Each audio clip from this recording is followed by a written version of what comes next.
check. 1, 2. I did have an update. Not shocked here. I think it's Tuesday is update day for Windows 11. I took a picture of it just so you, if you don't believe me, I'll show you. I got the fucking, shouldn't be swearing.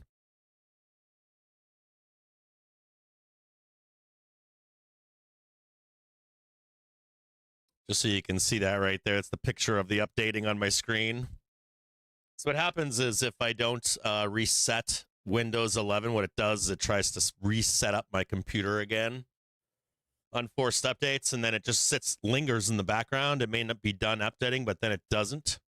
So anyways, what I did was I turned off, I unplugged my internet, got a new, I forget what it's called, but whatever the number is. I got a new number and then turned off all my internet, and then I reset my computers. So we should be good here. Windows 11 and 10, 10 was really bad. Windows 11 is one of the worst, hands down. Matter of fact, this morning my phone did the same thing. And my phone this morning, I was so tired, it finally forced the update on me this morning. I was, no. And when I woke up this morning, it caught me when I was asleep. So, I woke up, I wake up every morning, between 4 and 6, and I'm looking at my phone this morning, and it's oh, are you ready to finish setting up your reset? And I'm all right, here we go. And I was so tired that I just clicked yes, and I think it downloaded AI onto my fucking phone. I've been trying to keep it off my phone. I'm not a fan of AI in any way, shape, or form yet. I'm game for AI. I just don't like its current state, or how it's being rolled out, I should say. I'm not anti AI or robotics or anything. I'm anti how it's being done. I feel like you and I are being left behind, and unless you say something, they're not going to let you in until it's done, right? Hang tight here, guys. I just want to make sure I got this stuff going on right.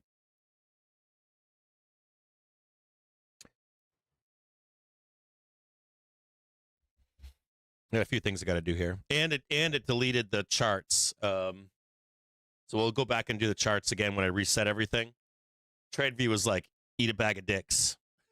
So we got to go back in and do all that again. So give me just 1 minute here, guys.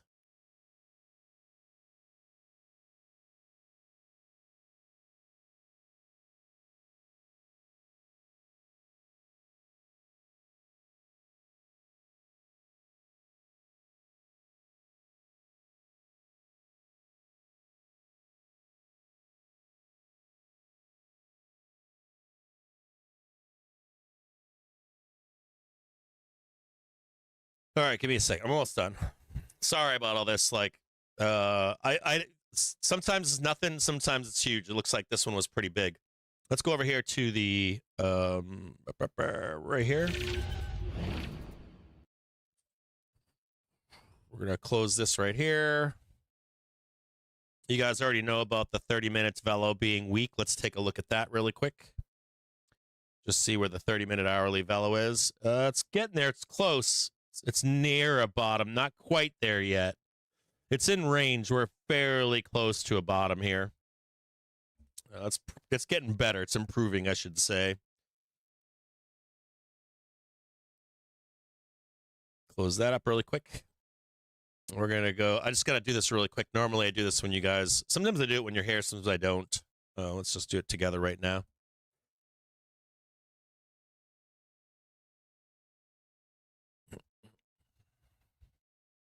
So there, guys, all right? Yeah, sorry. I'll explain it again here in just a second. I had an update from Windows that I didn't do. Eventually it shuts down my shit. I think Microsoft writes code that if you don't do the update, eventually it breaks your experience intentionally in the background. Oh, there's our purple line for our boy. What's going on there, buddy? What's going on there, buddy? We got your pink line for our purple line for you. Hold on here. Put that one right here. It's the fucking worst. I literally took a picture of it because I wanted to show you guys. Like as soon as I turned this off and turned it back on, I got the fucking let's set up your computer bullshit. You can kind of see it right there, I think. I don't know if you can see that, but that's one of the fucking, stupid things like, oh, you sure you don't want fucking Claude? You sure you don't want, I don't know, fucking ChatGPT? And you sure you don't want, or what is it, Office 360? All the bullshit they try to package to you. Hold on here. Put this one right. Oh, God, it's such a bad day. Oh, oof, so terrible. Put that one right there. You got to get underneath this one. I'm just going to tell you right now. Let's look at this together. We'll do this. I shouldn't have had this up this morning. I should have did it with you. See this right here? You need to close the day under this if you're a bear, okay? Today, like the day. You need to close the day under 753.07. You must close the day under that number. Required. It's not good. That's not good enough right there. This is your check back on fucking Thursday, Friday over here. Now, there's another problem in here, too. There's another issue here for the bears, and that is this candle right here. So, like, even if you close under here today, this is your Thursday sweep, and it's still up. That's how big it is, like the upside, or the demand to go up. That's my only thing I want to throw out to you, and that's like 750-ish, somewhere down here. If you really want to get the party started as a bear, you kind of need to, like, close the day under here, right? And then you kind of need to close, like, if you're real, like, not like really needed, like, you really need to be under here. You know what I mean? Like down here. Now, in some prior cases, we did go down here, but even still, by like Friday close, pretend that's Friday, we still go vertical. It's like right up here. It's like literally stupid like that. At any rate, like, hold on a second here. Like, you kind of like need to be under here into the weekend, and then we can start talking about all this stuff down here, but we're not there yet. So if you want the red week, you got to beat Thursday, Friday of last week. We're not there yet at all. You kind of needed to get this started early and make more progress. Even this top right one up here, no progress early, right? And you see how the buyers are stepping in here, no progress. We're pump up here, big, huge highs on that pump. And then as we're coming down, no progress here.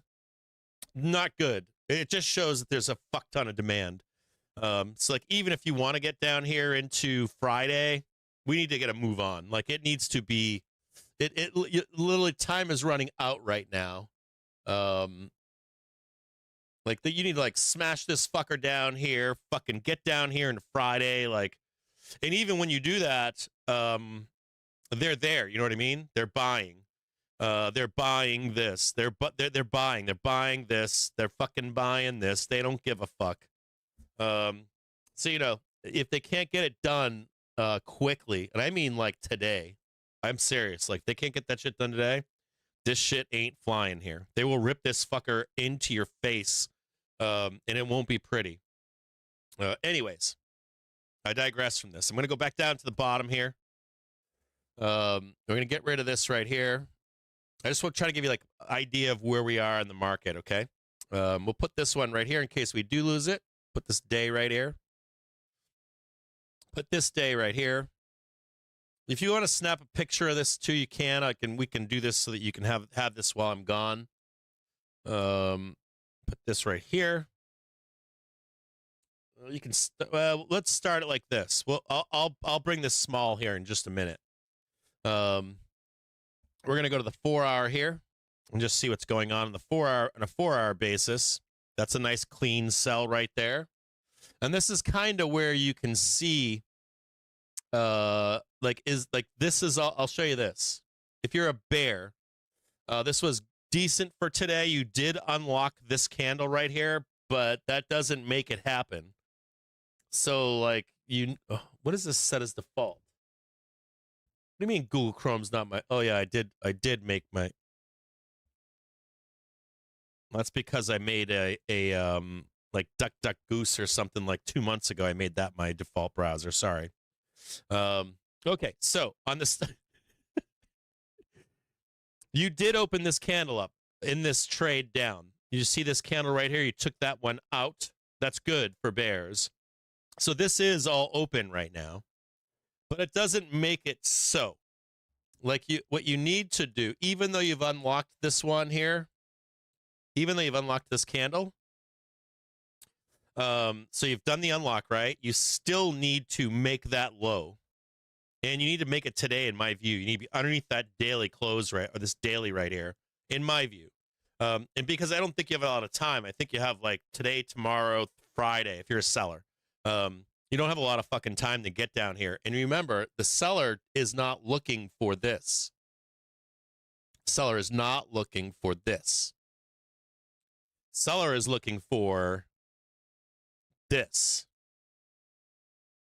So you got to remember that, like, the bear story is down here. That's where it is, I promise you. So that's still not good enough. And the progress hasn't been good for the seller at this point. We're going to go to a 1 hour, or wait a minute, let me go to the 4 hour here. And you can actually see it right here already happening. Do you see this 4 hour candle right here? See this red candle? See this 4 hour right here? They're already trying to buy it. They're already coming in right now to buy this. See this? Hey, 45 forever if you're a Trump fan. And then this one right here, this is really where the bears want to go right here.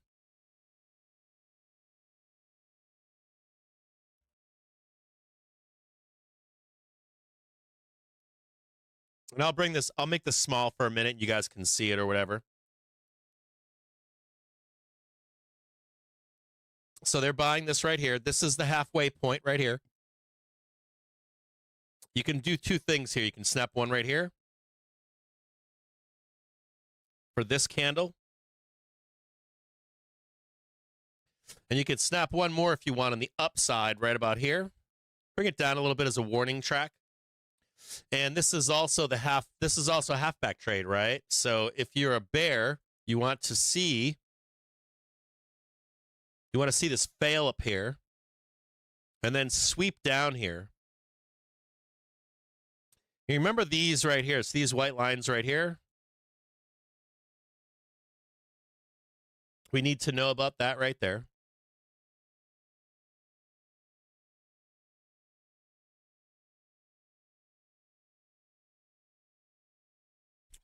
Now, I'll give you to the end of the day. If you're a bear, you need to do this right here into this close today. Like today. Like, where's today? Like right there. You need to go straight down. Like, basically, you need to sell this fucking thing to the depths of hell. And why? So let me make this big. Why? Because you need to fucking bury this underneath here. Do you see that? And if you can bury this after the bell, if you get down here underneath the day. So if you close this, all you got to do is close right here. If you close right here, they can then send this thing down overnight, prod around, and then you can come back for like Thursday and Friday, and all of a sudden you're now back filling this in, and you're now coming in. Friday is over here, 1600.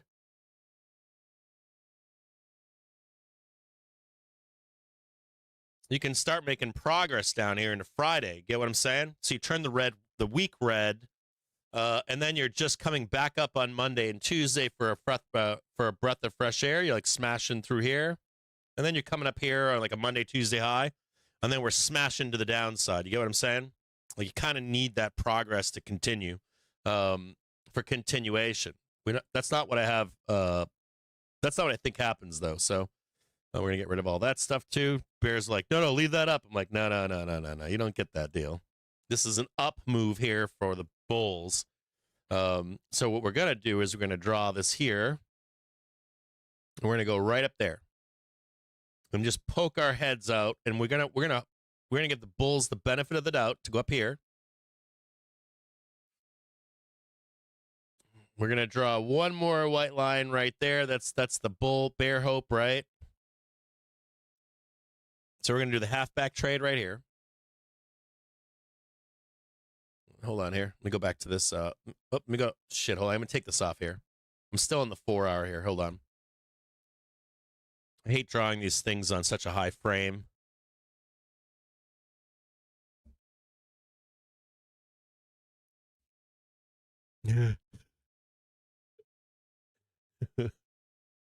You know we're going to rip their faces off, right?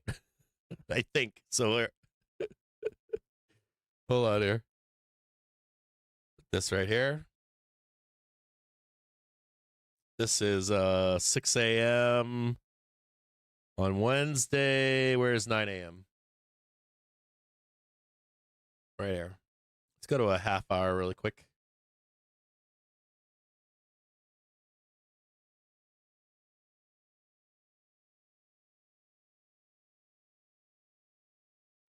Uh, 1600.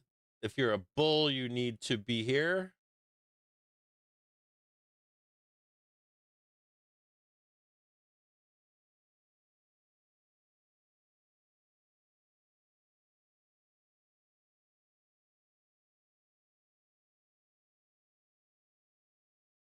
And that's where we should go into the close here.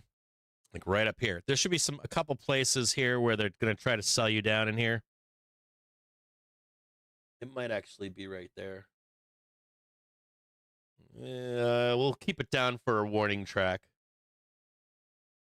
We'll keep it a little bit low because what we don't want to do is we don't want to see the pump and then the fade where they get that that new low into the bell here.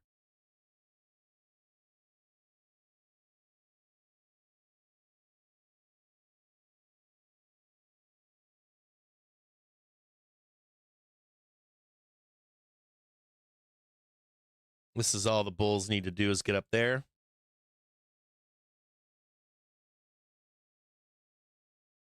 That's the open tomorrow, more than likely. They'll sell this thing down again, and then we'll come back up again. You'll see it right here. You can actually see it before it happens. We're not there yet, but you can actually see it. See this hourly right here? This one's coming up. This one's going to try to sell it down too.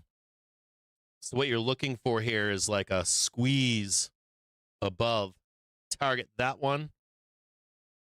And then the bulls should get another, or sorry, oopsie. Bulls should get a big print up here into like Friday, Monday. 762.5 or whatever. It's not whatever, it's 762.5 as a target. So we're going to also put this one up here, and we're going to go just like this. Right about there. No new high. 759.91 by Friday close. This is, well, it's probably going to happen before then, but somewhere in here. They only need to get up here. I don't think it takes that long, but we'll draw it out there just for them, just to piss them off a little bit. So that's your Friday close. Like wham, wham, wham. There could be a small, let's go with this one here to Thursday.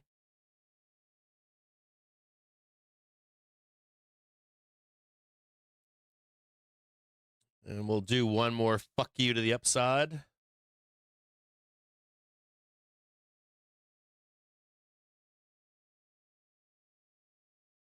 Go that deep right there. And then this one on Friday. That's all that they need to do right about there. Let's see if I get this right.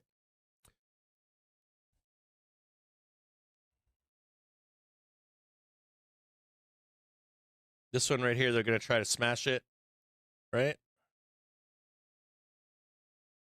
Smash it, and then hook here for Friday, and then Monday you'll get your...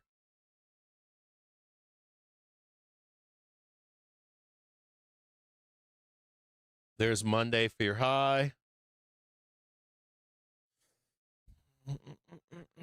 And if they don't sell the, if they do sell this down to the downside, we'll start projecting to the downside, but we're not there yet. So you're going to give it to the buyers here, whether you like it or not.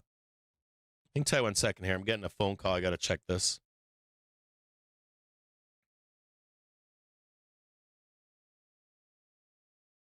I don't get too many phone calls from numbers I don't know.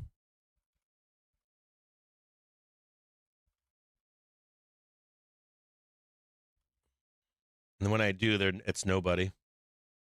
Yeah, this looks like a scammer. It's either a scammer or it's like the Gallup poll or something. I am one of those people that Gallup calls me like once a month, once every 2 weeks or a month or whatever. You can actually see this one right here on a 1 hour. Hold on, we got to do something here. We got more to do.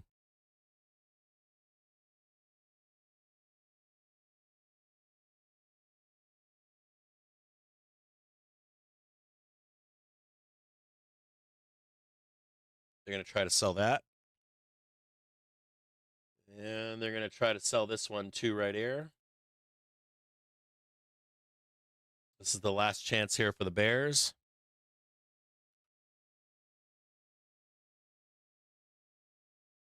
Telling you all mean stories.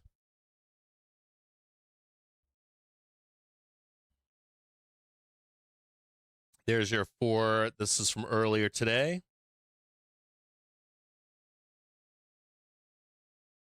Notice how you haven't been underneath the daily here. See that right there? So if you're a bear into this close, what you need to see happen, in my view, is that you need to reject this and you need to plunge this thing down to the bell. Like plunge it. If you look at any of the past history, when it does go down for a couple days, it's fast. It's like sell. We'll find out here in just a minute, but let's go over here. And remember one last thing. In all scenarios, you will wake up a few days later and it'll be monster green. So like let's say they even do this over here into the close, you would expect like a whipsaw to the upside. This is all an operation of buying here.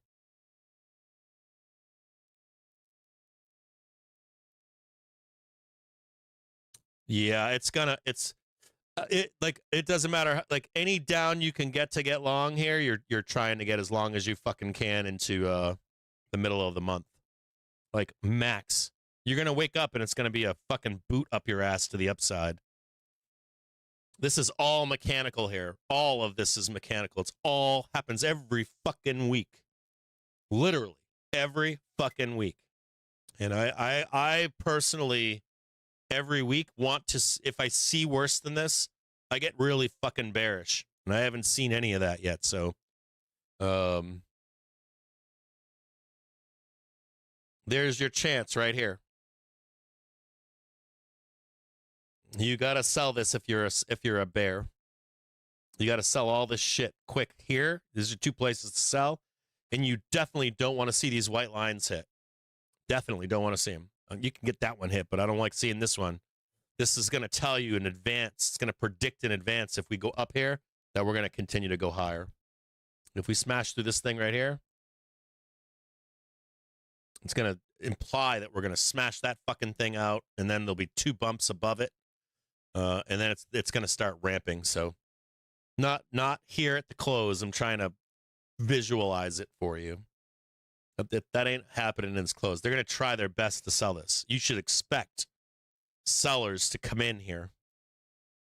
You should expect them to come in here, and you should expect them to come up here. They're going to be pissed, I assure you. There's going to be some hate selling in here. I call it spite or smite or smut. Smut selling going on into the close here.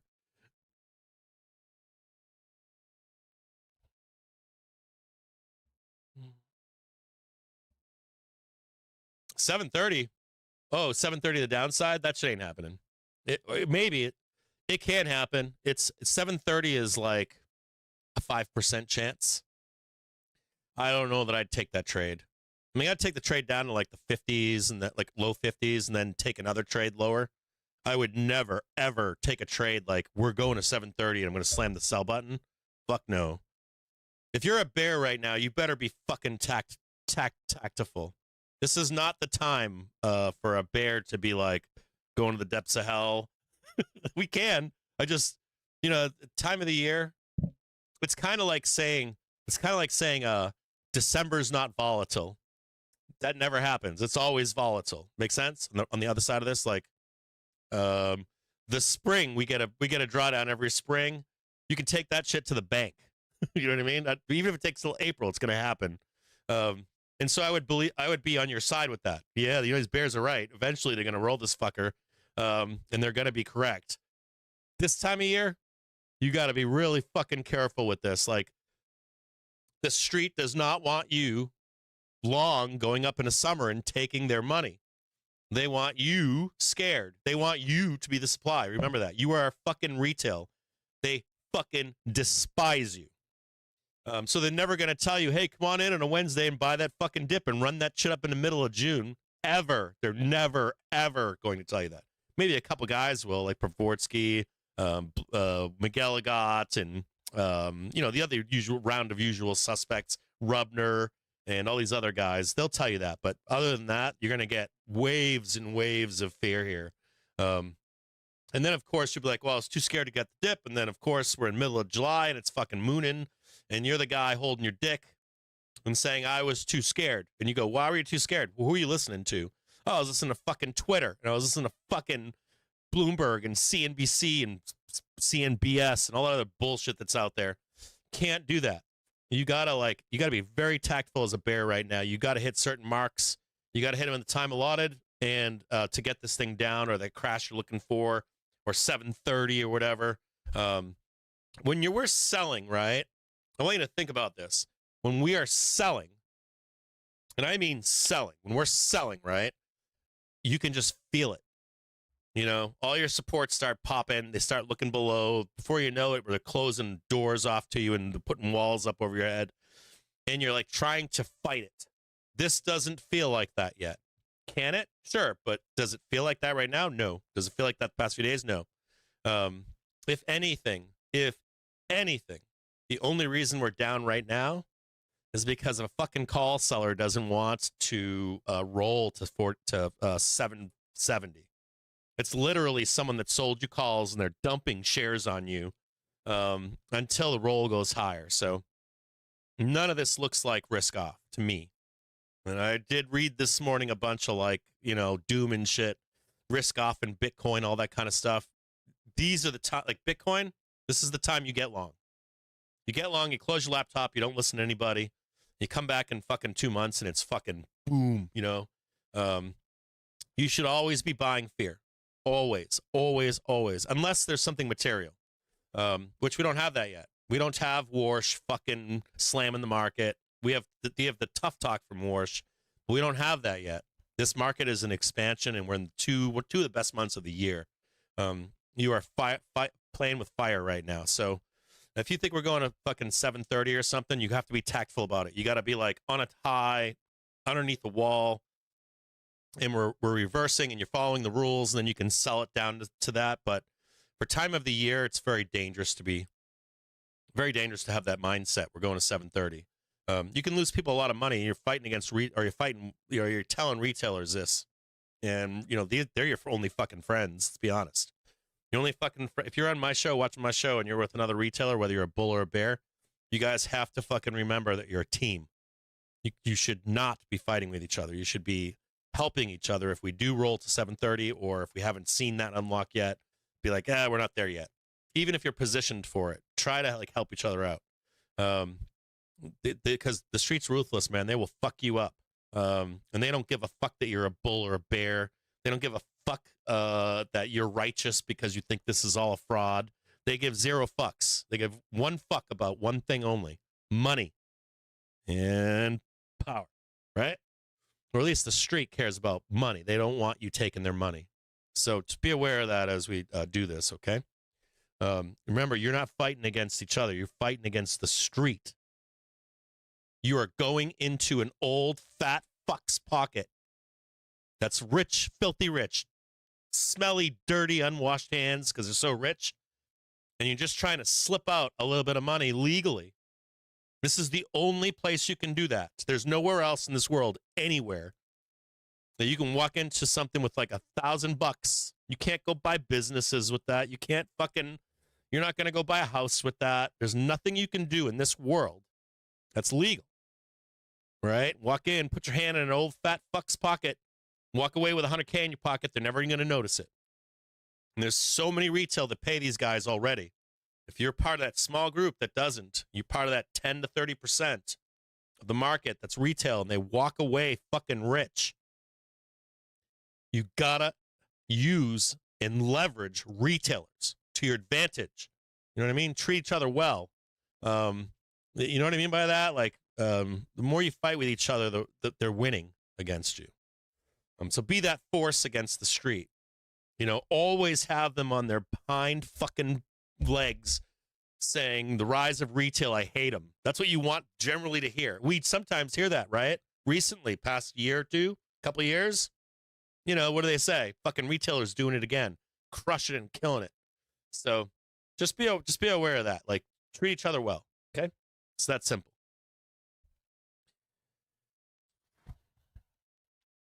Sneaking on up to see where those sellers are. Sneaky bears up there. Just remember that stuff. It's very important, you know. Try to take care of each other. It's fucking savages sometimes.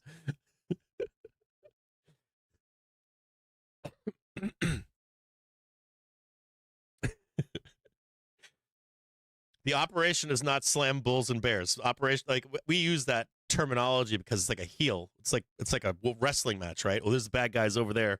Oh, now those are the bad guys. But in reality, you guys are all fucking retail. All of you. Like, I am, you are. We're all retail. Try to make money from the old fat fucks. That's who you really want to take the money from.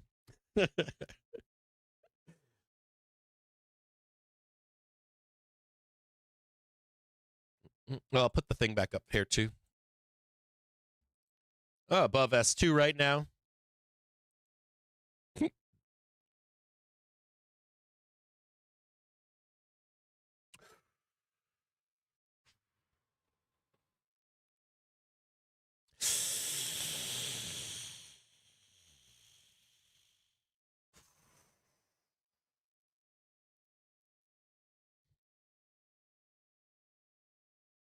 Oh, no. Don't make that face. No. Wrong face. Don't make that face.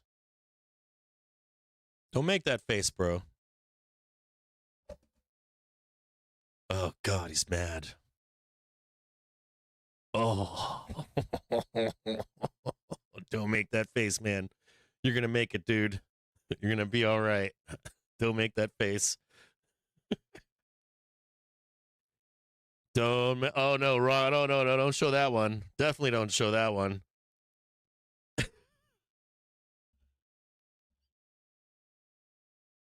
Oh, God, not that one.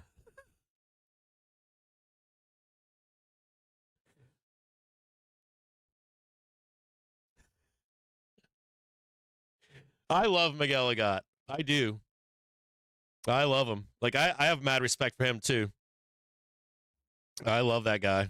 I think he's a gangster. I think he's a gangster bear. If I was a bear, he'd be who I'd follow. Like, fuck all that Mac 10 bullshit, Northman Trader. I mean, I like those. Those guys are not, they don't mean any harm, but like, Miguel Agat's probably the best fucking bear I've ever met. He's a gangster. Rubner does pretty good at it, too. Pravorsky and Rubner can be good bears, too. Those guys know what's up, too. When those guys say sell, I believe them. Like, Rubner, Pravorsky, they do a pretty good fucking job, too.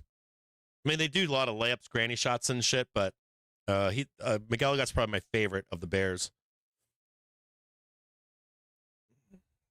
I listen to him when he talks every time.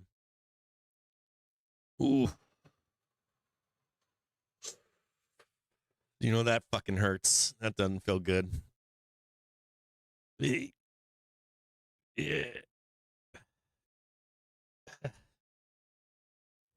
You know, that hurt. that was painful to watch. Took out the 1 hour. That definitely hurt. Who? Like Ray Dalio, I think is a fucking. He's probably one of the best. You know, you try to simplify things, complicated things into really simple topics that are easily digestible and easily understood. I think that Ray Dalio is probably one of the best people at that. As far as the bear side of Ray Dalio, that fucker couldn't hit the side of a fucking barn trying to sell them anything. He's worse than him. He's worse than that fucking guy right there.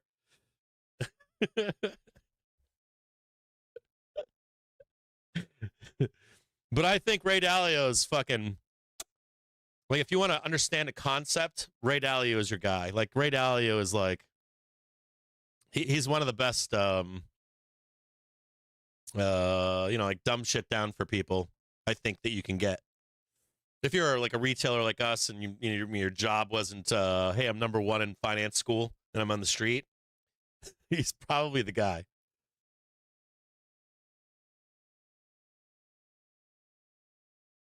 If you didn't go to school for finance, business, all the other stupid fucking money-making shit, accounting, any of the related business fields, Ray Dalio does a great job. He's probably the best. Like Ray Dalio should be required in every 8th grade for every student. Should be required. He really is a gift to people that don't understand finance in any way, shape, or form. Like, I feel like most kids today don't understand finance at all. I remember when I was in school, I had home ec. I still had shop and home ec when I was in school, and we were required to take both. And they did a small section in home ec on finance. It was really for people that weren't graduating high school to go to college.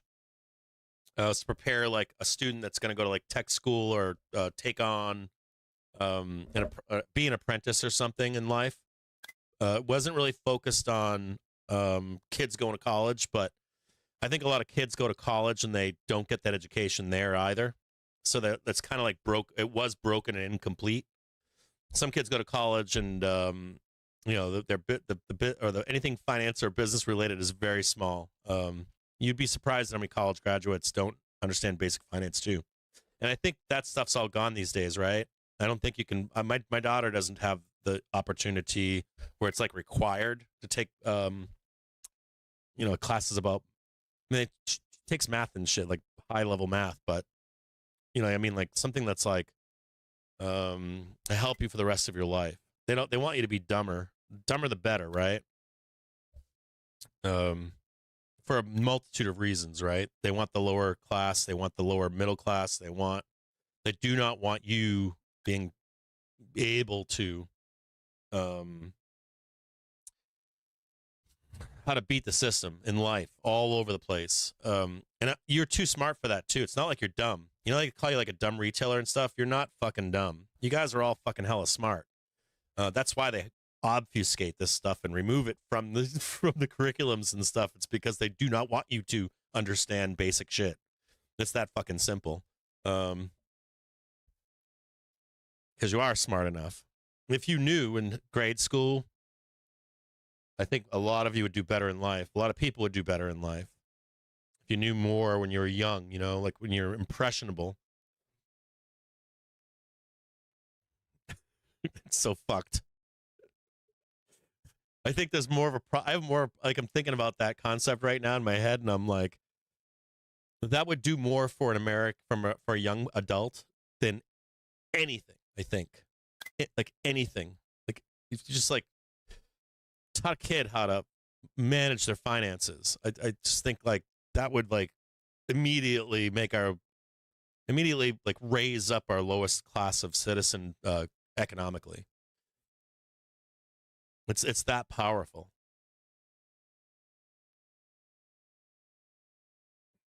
Instead, like, it gets poisoned by politics. Like economics does too. Economics is like fucking. It's science, and it's also fucking. I don't want to call it like an art or something either. It's not that. It's because it gets like manipulated by power, governments, power, corporations, that kind of stuff. It gets manipulated, and even from Like, let's say you're a Democrat. There are Democrats that manipulate that shit too, um, to push a narrative for politics, for power, like money, power, right? Money, power, politics. Um, it's not politics anymore either. The oligarchs are all in on that shit too now, or they have more access to it now than they ever have. Um, Almost direct. It's kind of fucking sad, and I get that they want dumber people. That's the worst part of this. Like, they want dumber people when we go into this AI shit.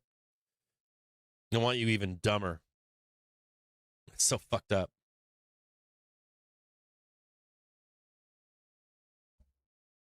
They'll have a better experience probably. They're telling themselves right now, fuck that shit. If you're young out there, you're watching this show, never stop learning. Do not be a part of the generation that gives that up. It's one of the most powerful things you can have in life. And it doesn't all have to be school either. You can learn post school. You don't want it to be shitified so much that kids don't they don't like you don't want the kids to be like, we don't need this anymore. We're gonna be taken care of for the rest of our life. Don't do that. Any of that shit breaks, there needs to be someone there that knows how to actually do shit. Like a human. A fucking human, man. If you guys, some of you guys know this, some of you guys might not, but um most of the missile technology today, like most of the rockets and stuff, all that, all of it, like 99% of it, literally all of it, came about post World War II. And the education in the U.S. at that time was insane. And we slowly gave up those things. We can use a calculator now. We don't have to use a mechanical ruler, that kind of stuff. And over these like decades, we lost the ability. So like they wrote blueprints for rockets, right? They would write blueprints back in the 60s and shit. And then you would have a bunch of engineers, right? Men, women, and they would get the blueprints, like the plan, like, we write a plan here, right? And what they didn't write down in the 60s was once they went to go build the rocket, the changes they made to those plans when they put it into reality, right? All those men and women are either dead or long retired. And even when they're building rockets today, they have to try to rediscover what was lost in that transition of blueprint to actual rocket. That's what a lot of the work that's done today is done. Like, it's done to find out the missing shit. You know what I mean? So like, what if, you make things easier and easier and easier and easier and easier, and all those fucking people die, and then the people that are trying to get it done today, they all die, and it's all inside of the Borg. And that Borg goes away. How do you retrain kids if you don't have people that are that smart? If you need it. So if you ever have, don't be the generation that gives that up. We already fucked that up. My generation already fucked that up.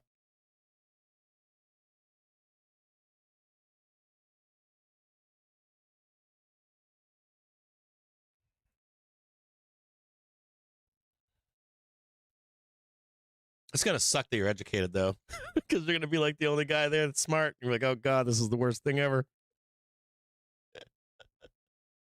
You're gonna suffer for being smart in this next age. Let's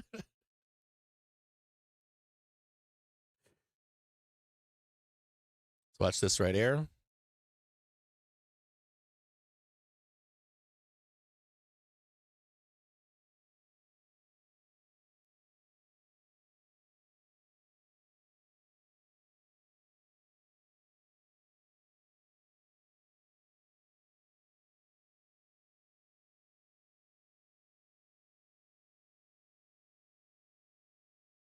And we'll put one more over here in just a minute. Is we at the 30 yet or no? Yep, that's the 30 right there.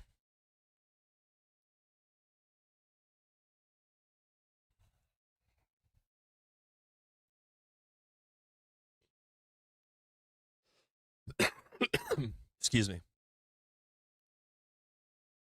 Yeah, we used to do all of our research in public institutions. We don't do that anymore. We used to fund public institutions for all research in the United States from the government so that you would have cheap things that we invented. We don't do that anymore, do we? We put it fucking private. It's all now private-public partnership, if not just private. And then, of course, who owns the the IPs? Private, right? Even AI. You think about AI right now, it should be a government fund. It should be all government owns it, and then you contract out the work, right? We don't do that with the AI right now, do we? We're in the literal inverse of that. Did we have a nuclear war? No, right? We dropped 2 atom bombs in 1945, and we have not had a nuclear war since, have we? So we would use that as the logical nothing's going to go wrong, right? Or our best chance of nothing going wrong is when tech like this is controlled by the government. I think it still is to some extent privately under the surface, but I shouldn't say that I don't know that. If you try to like export, what was I just told? I was just told the other day that if you attempt to export chips now, they're considered by the U.S. government to be a WMD. I don't know if you know that or not, but if you try to export from any of the U.S. or any of our partner nations, AI or chips in general are just WMDs. But it's still not controlled by the U.S. I mean, it is, but it isn't. You want something that's like above board, like where the Senate, the House, that we do control all of that. We do, but it's not public. And it should be public, should be above board. And that's one of the reasons we're fighting with China right now, because China runs everything, right? I think Besant was saying that earlier. You're competing against a government that literally prints money, and they're not fucking fully honest about it either. Even when they use investigative practices to see what they think they're doing in China, it may be way off base. Like it may be even more. Is my point. That's why there's a race right now. You have a theoretically representative republic of a democracy, and you're competing against a state, a country, China, that is not socialist, not communist. It's a literal oligarchy. It's a literal fucking dictator, and that dictator is able to do things you can't necessarily do in a society like ours.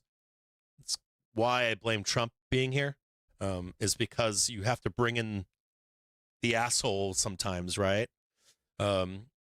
We've been competing with every modern president in this, every single fucking one, no matter who they are. But sometimes you got to do the dirty work, right? In our society, to continue to compete with a dictator. That's the baseline simplistic way to explain this. And of course, you're going to get corruption along the way. You're going to get, hey, I want mine if I'm going to get you yours. The U.S. is like that, right? A series of negotiations for something to ultimately happen one way or another. And at the same time, the U.S. doesn't want you to have a say in this, right? They want you to not. They want it to be done before you have a say. If you've ever seen the charts that I showed you on energy and on data center build-outs, it's through the fucking moon. It's already done. Like it's on the last leg right now. Like all of that was done without you being able to get angry until it was done. So now you're all up in arms about it, but they already did it. You can see the intent there. And no one said anything. Nobody in the Senate said anything. Nobody in the fucking House has said anything. Like they're going to do this shit whether you like it or not. You know what I mean? It's kind of like the Luddites, right? Kind of like the Luddites. They weren't really anti-technology. They were anti-what? No say in that new economy, right? That's why they were pissed off. Get rid of this one. Don't need that anymore. Just going to watch these two right here. My mark is here and right here.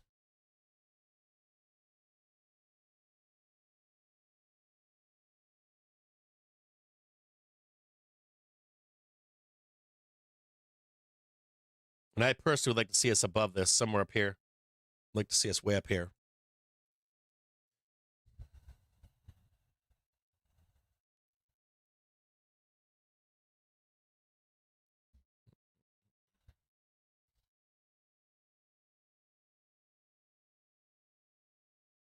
Keep this open here.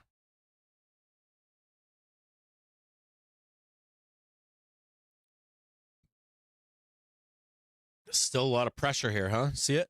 Still a ton of pressure here.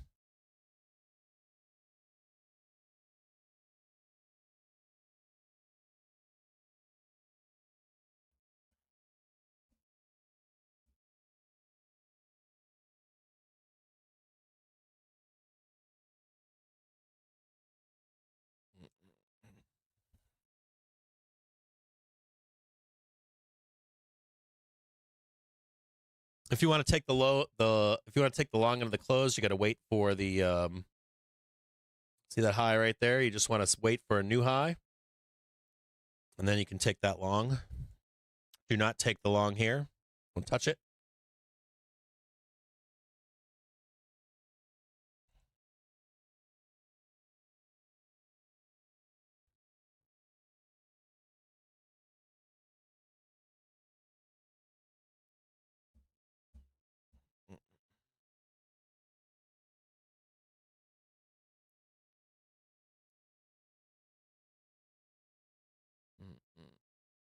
I'm telling you guys, that's what it is.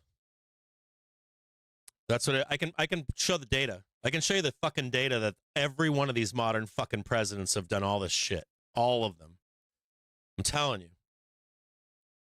It's so fucked up when you see the data, like the Fred, the BLS, whatever the other one is called, BEA or something.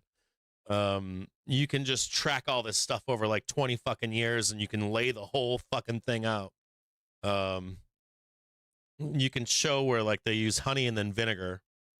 It's so fucked up. The first time you see it, you're like, oh shit. Like they never talk about, you never hear the stuff talked about. It's so fucked up. And then they keep then they keep you occupied along the way, right? Oh, this guy's bad because of this. This guy's bad because of that. This guy's bad because of this.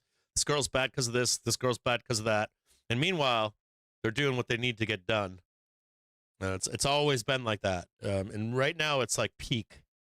It's too easy right now to influence and put out bad information and point at everything but what really is going on.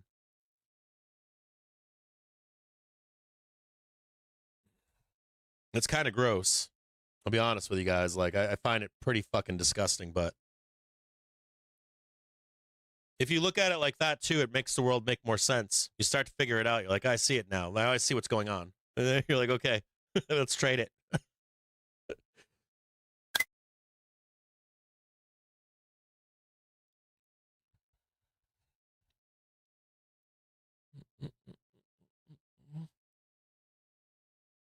And you already know they're going to try to sell this one, and they're going to try to sell this one up here, and do anything they possibly can to not allow this market to go up into this close. And they really want this downstairs thing, 752-ish to the close. 751, 752, something like 751.85 or something like that.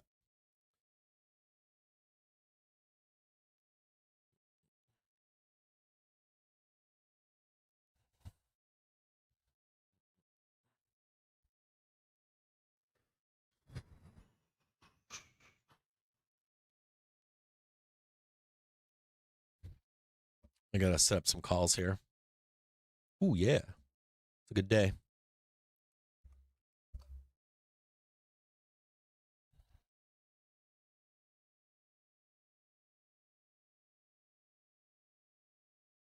Today, one date is 2 dates, 5th.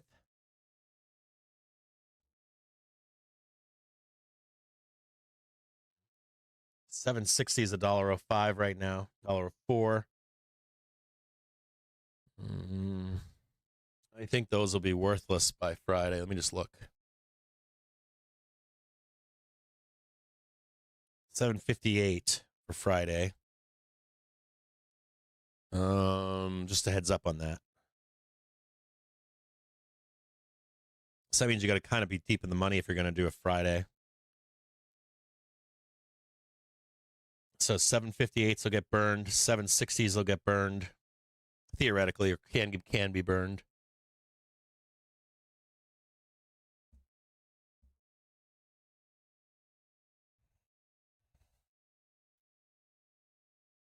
I like the 756 for Friday. I kind of like where we are at that price too, 755. You don't really have to go too high to get a print.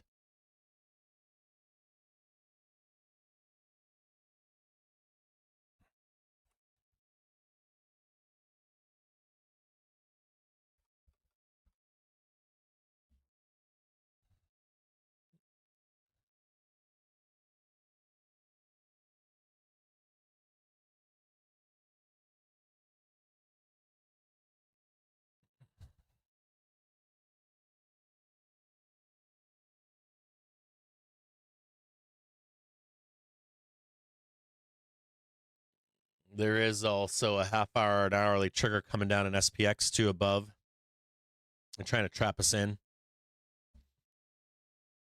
If you just look right here, see it right here? It's like SPY needs to moon. Needs to like smash all this right here.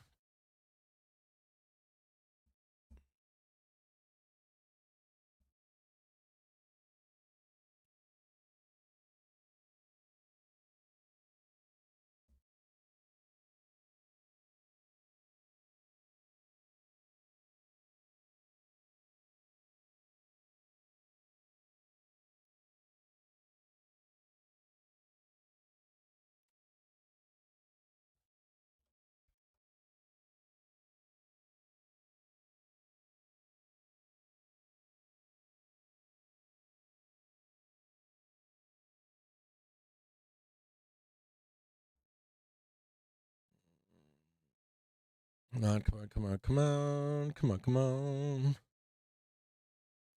Set up a trade. There we go.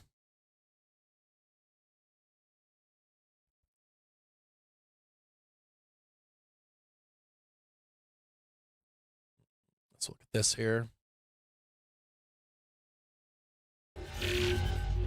Sorry, I gotta look closely at this fucking screen. I'm gonna try to ramp this fucker right now.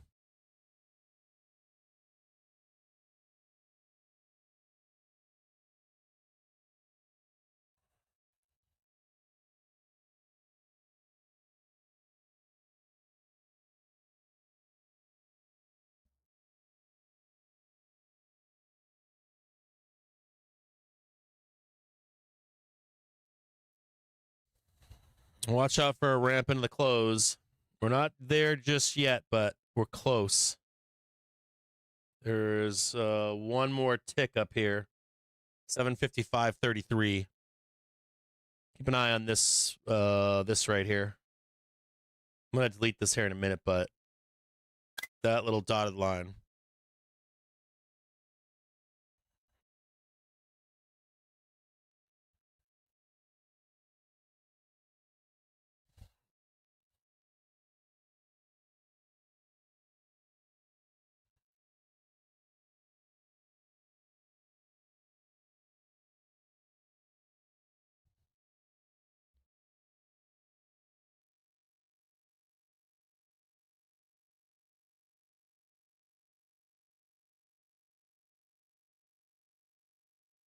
Fed's beige book.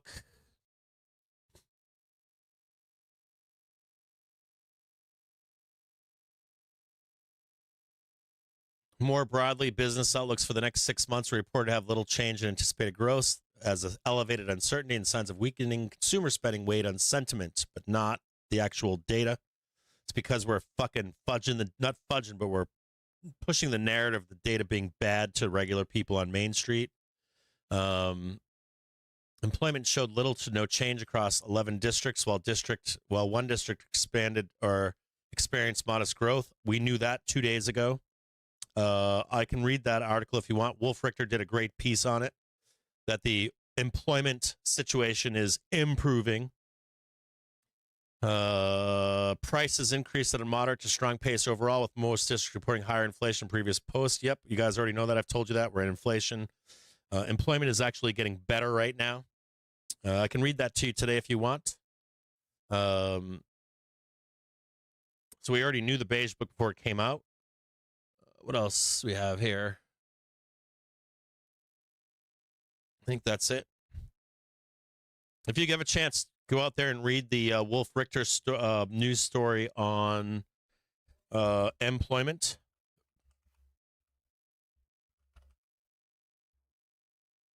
I'll give you some of the highlights right now.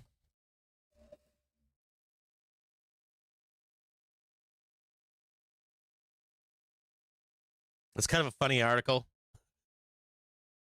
This article is from yesterday, I think. And more data showing a weirdly decent labor market. Weirdly decent, meaning it's getting better. The spike in job openings in April reported today by the Bureau of Labor Statistics was somewhat hefty, to say the least. They jumped by 731,000 in April to 7.62 million openings. That's good for you if you're looking for a job, right? Get yourself some higher pay to fight this inflation.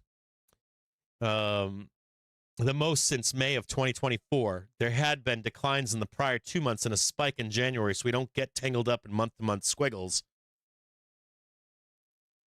But the 3-month average jumped too by 125,000, following the jump in March of 112,000.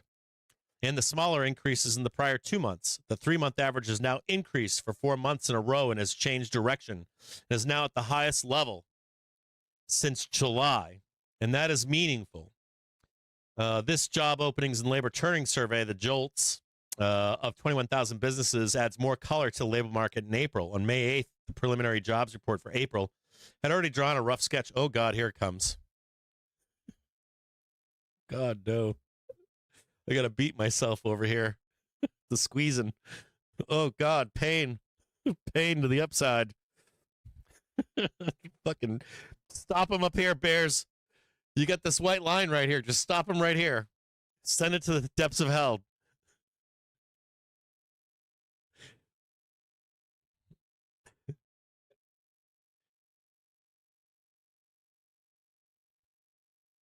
And then, all right, continuing on. Sorry, I just took a pump there. Hold on, I just put a call on there for a minute. These job openings are not some fake jobs posted online. They're based on surveys of HR departments. A job is open only if it meets all 3 conditions according to the BLS. A specific job position exists and there is work available for that position. The job could start within 30 days, and the employer is actively recruiting workers from outside the establishment to fill the position. That was JOLTS that just came out. Oh, yeah.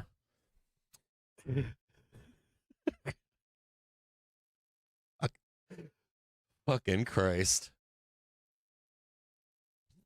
Squeeze them. Squeeze their titties off right now. Excluded are positions only open only to internal transfers, promotions, demotions, or recall from layoffs. Positions for which employees have been hired but have not yet started, and positions to be filled by employees of temporary help agencies, employee leasing companies, outside contractors, or consultants. JOLTS, as the name says, is a labor turnover measure, not a job creation measure. Let's remember that. Way to remember that part, okay? JOLTS is not job creation, okay? It is a measure of available jobs, real ones, okay? The jobs report released in May did that. How many people quit their jobs? How many were fired or laid off? How many were retired, died, or separated for other reasons? How many job openings those people left behind? And how many people were hired to fill those job openings? Yeah, there you go. Keep on squeezing.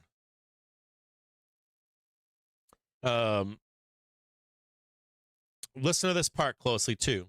Total separations, voluntary or not, have been very low. Now, 2 weeks ago, started talking to you about this, right? I just spoke to you about how sentiment is in the dumpster. It's been glaring. The Michigan Consumer Sentiment Survey has been glaringly at odds with the market. And so you have like the sentiment of people is, oh my God, everything is terrible, right? But they're not telling you what you should be doing. So this is an important part. I want you to listen to this. Like total separations, voluntary or not, have been very low. So let's say you're like bottom 15% of the market. There are more jobs coming in the market. No one's telling you that. 2, if you were to take a new job right now, let's say you're getting paid $10 an hour, you should be searching for a higher rate of pay with a better job. And those openings are there. They're not telling you that. And they're not telling you that inflation is natural right now and is ripping fucking faces off so that you have to outrun it. They're not going to tell you any of this stuff, right? And they're not going to tell you that the economy is great. They're not going to tell you that it's expanding. They're not going to tell you any of these things because they do not want you to fucking partake of it. And then what happens is you're left holding your ass or your dick or whatever, and you're like, I missed all this, and I'm still in the fucking bottom 15% or the bottom 30 or the bottom 45. Like, you have to actively manage your life in these times right now that goes against the sentiment that is created out there to stop you from realizing this stuff. Total separations consists of voluntary quits, which is 60% of total separations, layoff and discharges, 34% of total separations, which is already very fucking low, which goes against the narrative that everybody's being laid off. So that would mean I'm an engineer for Fangman plus T, TMT, and I want a job coding, and I can't get that job. But, oh, lo and behold, there's a bunch of nuclear engineering jobs. There's a bunch of fucking electrical engineering jobs. There's a bunch of build-out jobs. And you must be able to like make that jump if you need to. You have to adapt to the labor market that's in front of you. And the labor market that's in front of you is outstanding. I know it's shocking to say, but you just have to find where the jobs are. This low rate of separation shows that an unusual equilibrium is spread over the U.S. labor market, which is efficient for employers. Listen to that closely. Efficient for employers. You never want to hear that. Ever. That means that they're fucking lying to you and that they're able to keep wages low and that you're not moving to a new fucking job to get more money. You're not asking. You got to ask. You literally have to say, I want more money. Give it to me. Inflation's coming. Give it to me. Give me the money. You understand what I'm saying? You have to do that in your own life. And they're winning right now against you. You're staying in your jobs, a bunch of job openings. You don't believe it. Like the sentiment is in the fucking dumpster. This low rate of separation shows that an unusual equilibrium is spread over the U.S. labor market, which is efficient for employers, since they have to fill fewer new vacant jobs and save on the costs of the learning curves that new hires have to climb. That's not good for you as an employee. But the lower turnover makes it hard for young workers to slip into a newly vacated slot. That's not good for you either as a young person, is it? That makes sense? But it is improving slightly. So you have to like know where to look for work. Back in the day, I can't believe this was back in the day, but back in the day, I'll divulge something to you guys out there. I have very close family members and very close family friends for a long period of time that work for these companies in very high positions, directors now at this point in their lives. They're all basically directors. You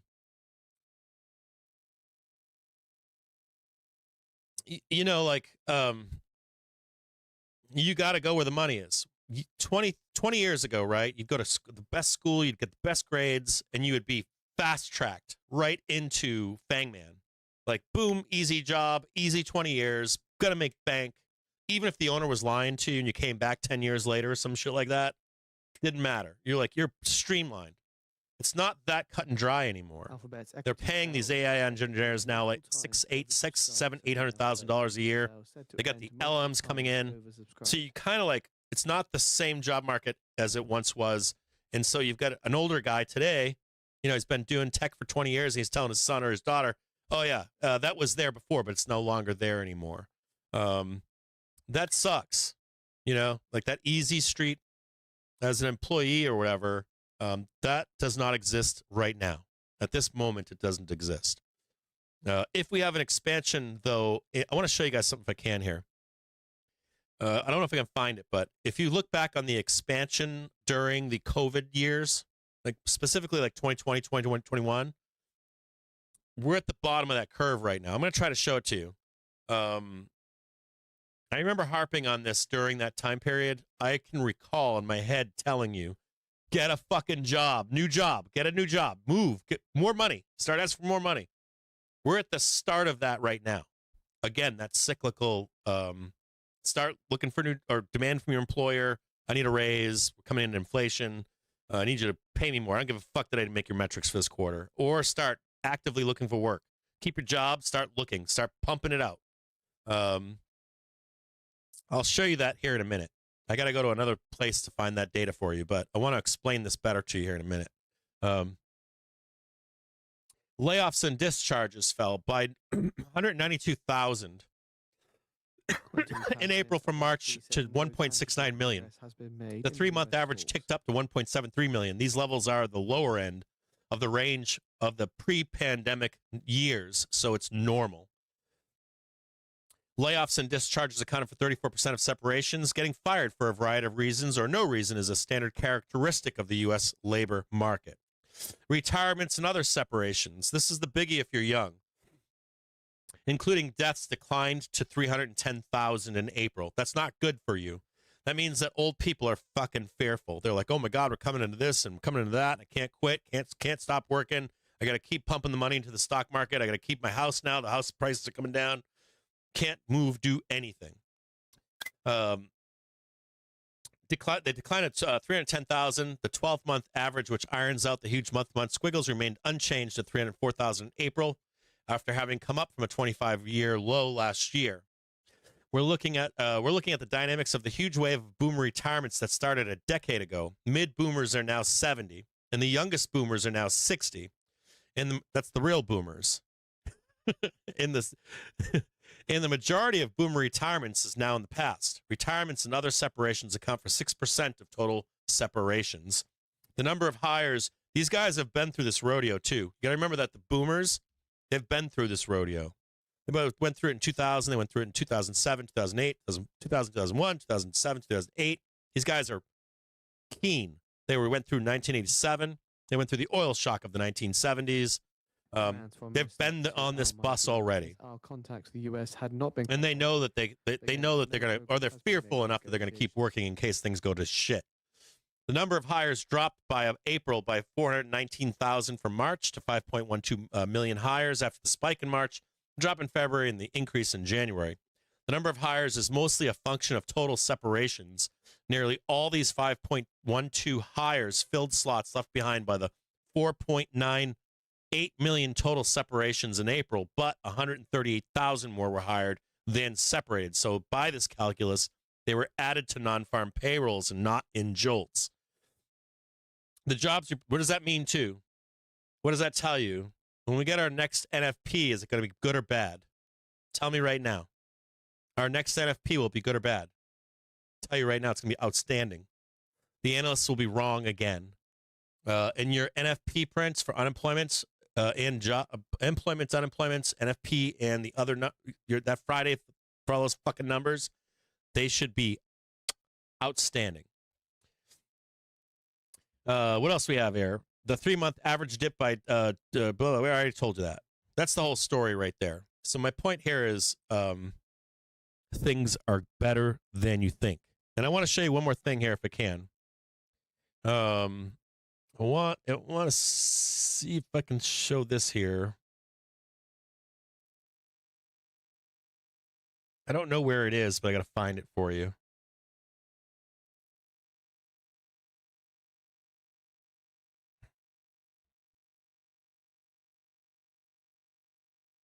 Where is this?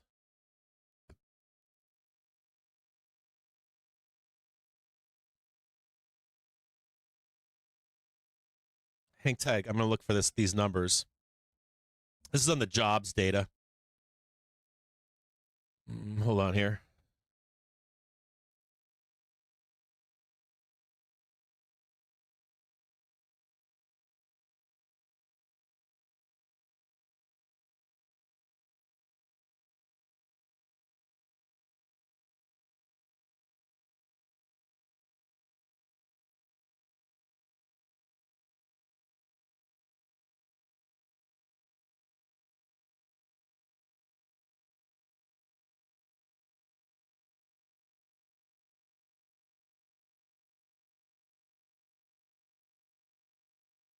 No, not this one.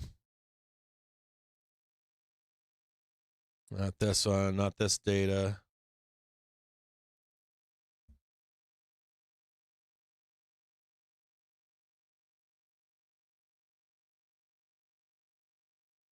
I showed this to you a couple weeks ago, and it showed like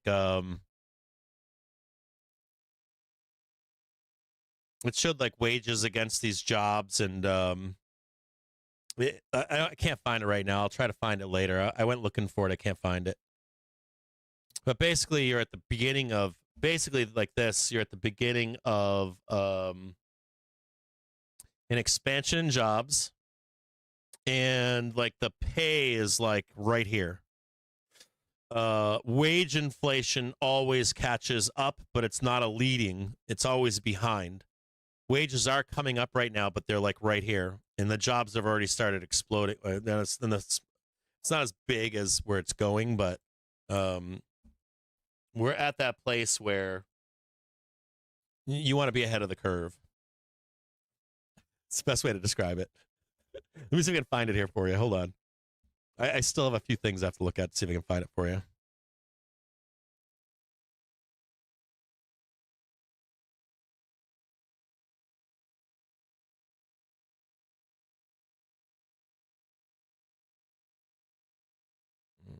That ain't it.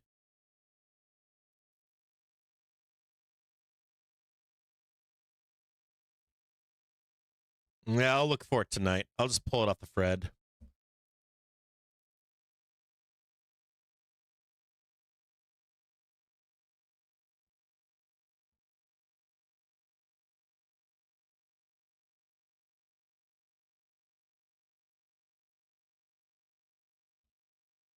You gotta stay with the ramp on this stuff. I can't find it here in front of me. I'll pull it up. I'll pull it up tonight and look for it. I got rabbit holed last night looking in the Fred. I was in the fucking Fred last night till like fucking 3 a.m. I was trying to separate food inflation out.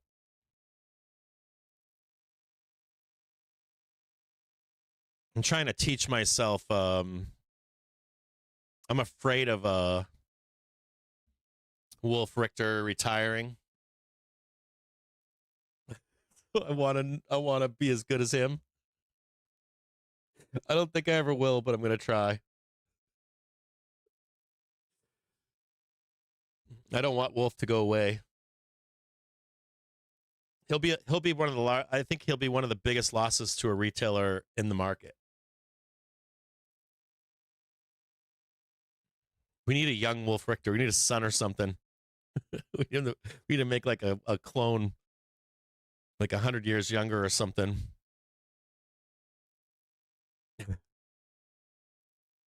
I don't know what the fuck we're gonna do when he's gone. I don't know what the fuck retailers are gonna do.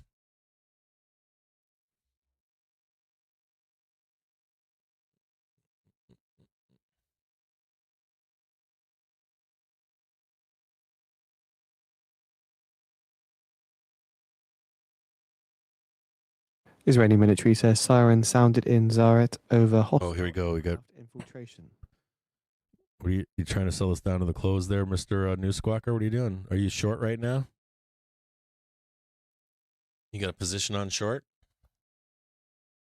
News Squawker's like, I'm short, bro. He's like, we heard sirens in a small town in the outback of Iraq just now. There's reports from a slum in Iraq of explosions in the distance. It made its way all the way across the world on Twitter and found its way into my hands in this microphone.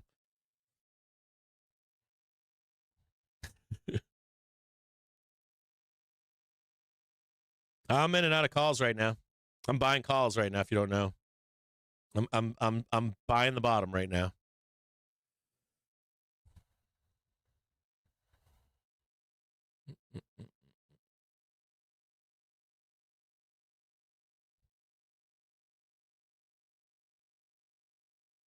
We're going up. Yeah. They didn't get done what they needed to get done. You better be praying for a big, giant, fat fucking red bar here. You better be hoping for like All the way down there.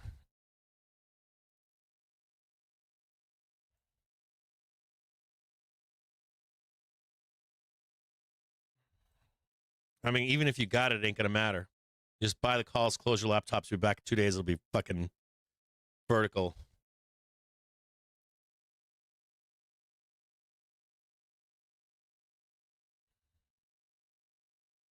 If you can't make money in June and July as a bull, I don't know what to say to you.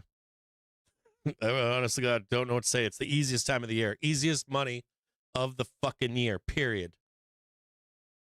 Is period. If you're a bull, easiest month of the year, June and July. Everybody's out doing other things. They're not manning their laptops for a crash.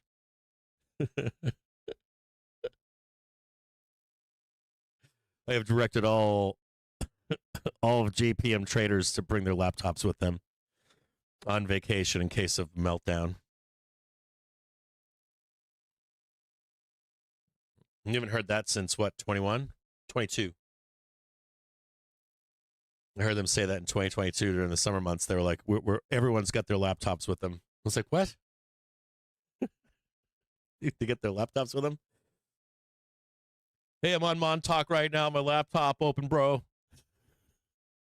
They're trying to sell the market down.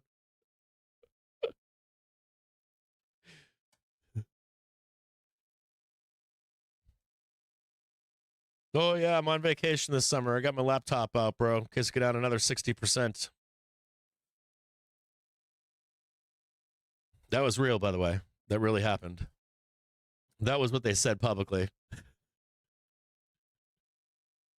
I'm serious.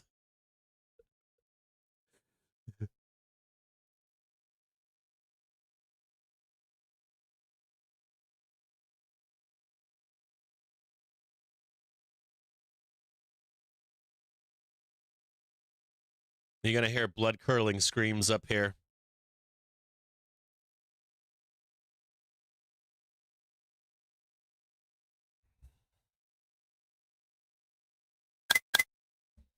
Can I do like wailing, maybe? A wailing?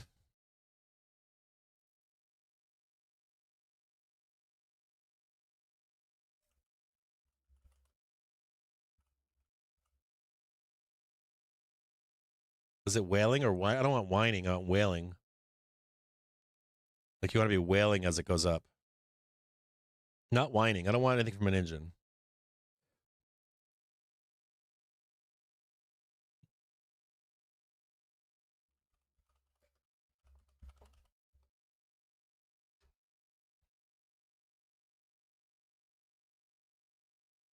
Well, let's see if this one does it. That is right. That's right. Fucking cry. That's right. Cry. Give me some more cry.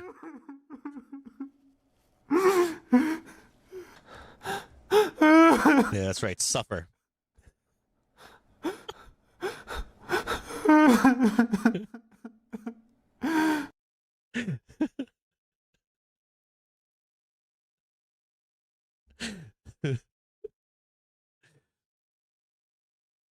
It's kind of like Red Dawn right now. Avenge me, boys.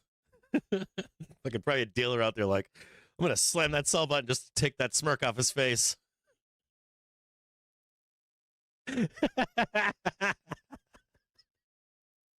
Who said that, Ram Husk?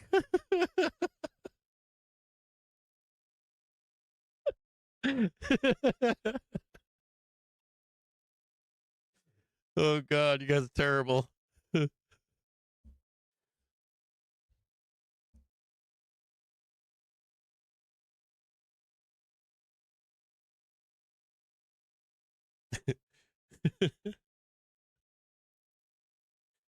Was it? Wait a minute, this is a good one. No copyright in this one.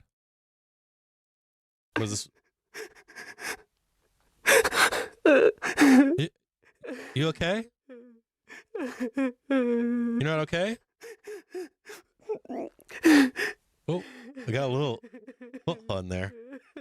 That's a good one. I might have to keep that one. All right, hold on. There's no copyright on this. This is good. I need to download this.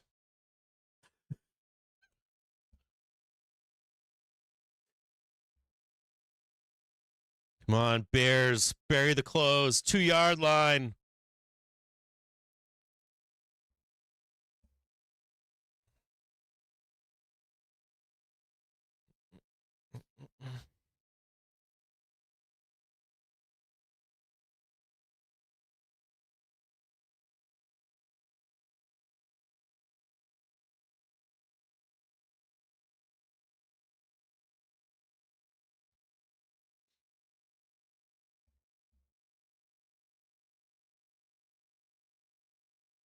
Listen to this really quick.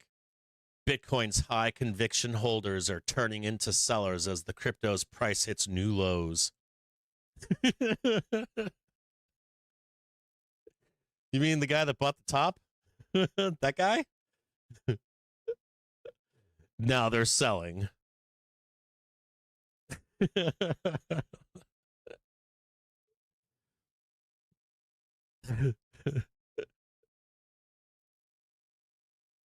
High conviction holders. You never want to be a high conviction holder. That means you bought a high on Bitcoin.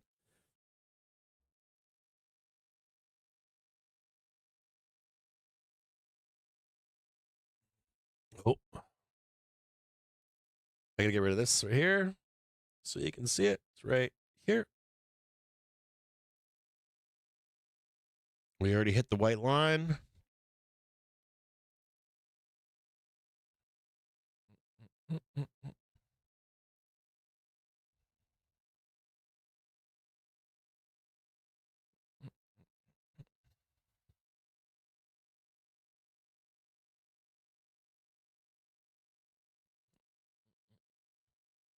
Coming into power a sour hour in the next few minutes. 81 cents a barrel at $1.81 or 1.89%. Slam that sell button, Bears. Make that sour hour on all these bulls. Don't do that. Not yet, at least. Let me bring this back so you can see it.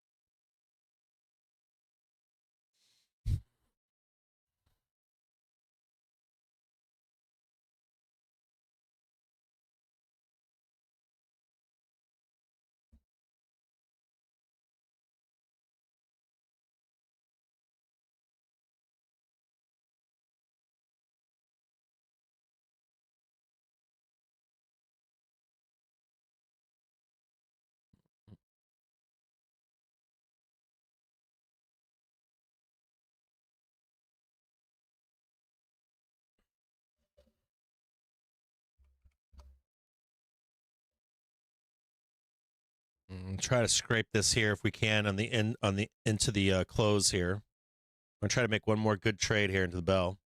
Try to get us up to like, I'm not too high today. I'm only at 1,500. I'd like to go to like $3,000 if possible.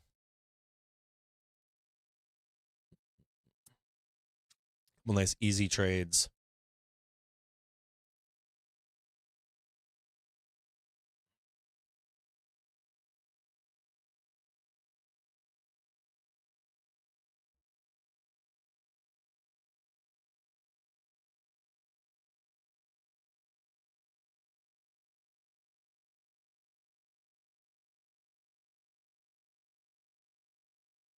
Where are we at right now?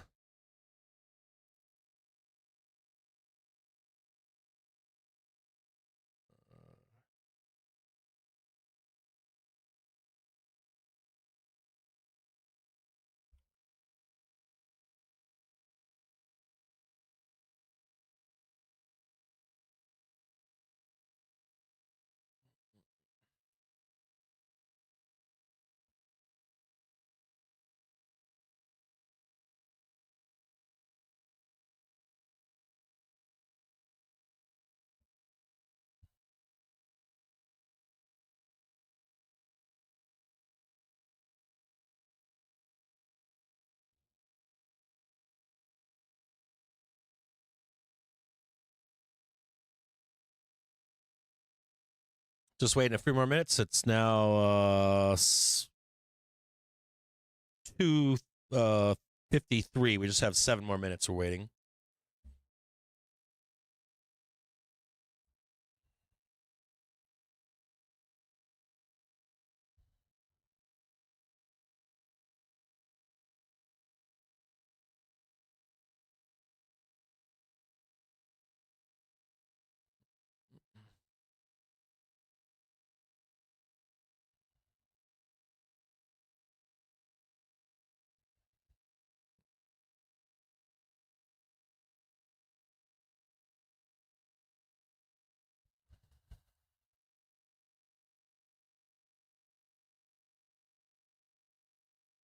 Historic stock rally faces key test. No, it doesn't.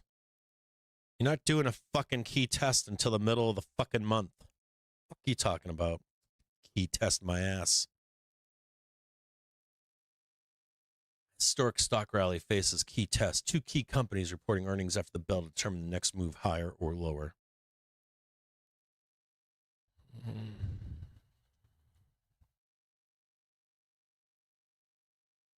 I can't believe people read this shit.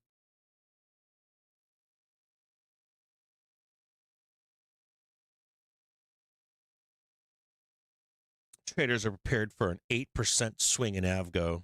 How about this? Here, I'll read this to you. The S&P 500 has rallied nearly 20% in the last 9 weeks. Doom. A historic surge that has even made the most bullish investors blush. And while its 9-day winning streak appears at risk, 2 key tech companies reporting earnings at the bell could determine the next move higher or lower. Broadcom, the chip-making giant that doubles as a software provider, and CrowdStrike, a cybersecurity leader that helping lift cloud stocks out of a bear market. At more than $2 trillion, Broadcom is now bigger than 2 of the Mag 7 stocks and is up just shy of 40% year to date, far outperforming any of its mega cap pairs in the top 10 stocks of the S&P 500. That brings its 1-year move to 88% compared to 29% in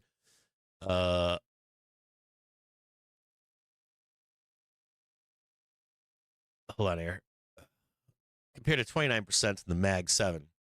Traders are preparing for an 8% swing in Avgo after earnings, according to the options implied move. That's about standard for stocks, which moved a median 9.9% after earnings the past 2 years, according to CBOE live vol data. You guys do realize that, like, the Avgo earnings, I think I told you about this when what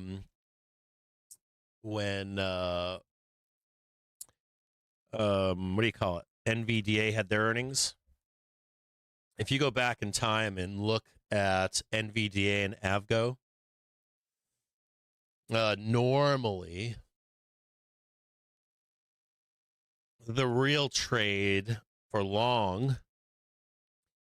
is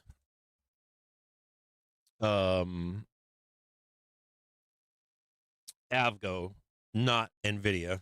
You usually get like a pump on NVIDIA and they sell it down into the Avgo earnings. And typically the Avgo earnings are the trigger for like NVIDIA to moon over the next couple months. Typically, this is how it happens. You wait for the NVIDIA to pass, and then you wait for Avgo to come in. And regardless if Avgo moves or goes down, that is usually the trigger for the markets to go higher for the summer, Avgo. I think even when I charted NVDA for you for their earnings, I said to you it'll come back down, and then they'll wait for the Avgo earnings.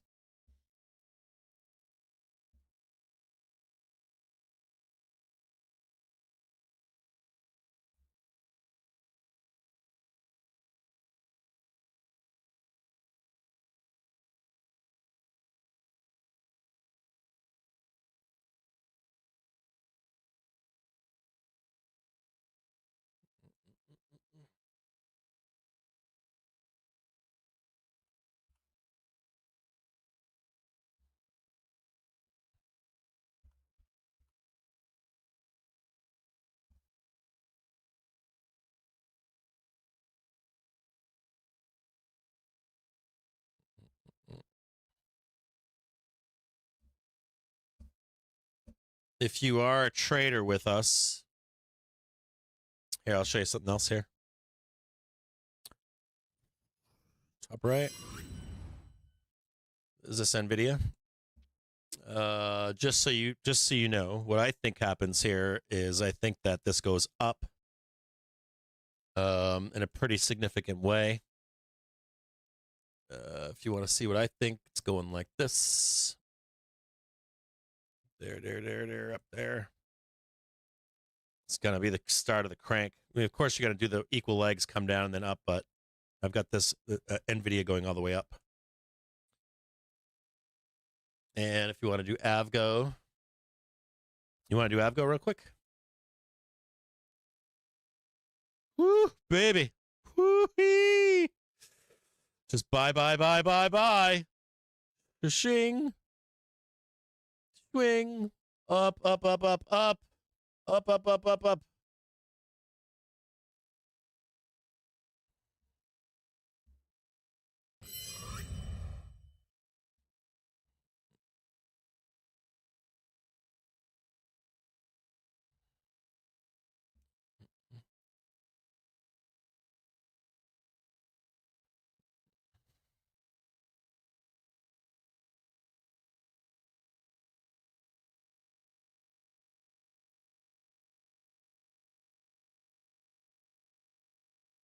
Coming into 3 p.m., Sour Power Hour.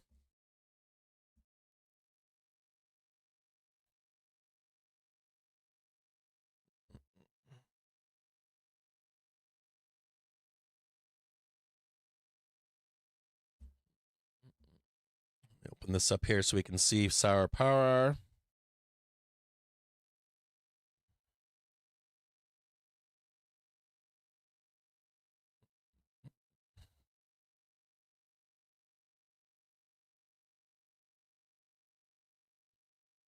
I'm just getting ready to buy here.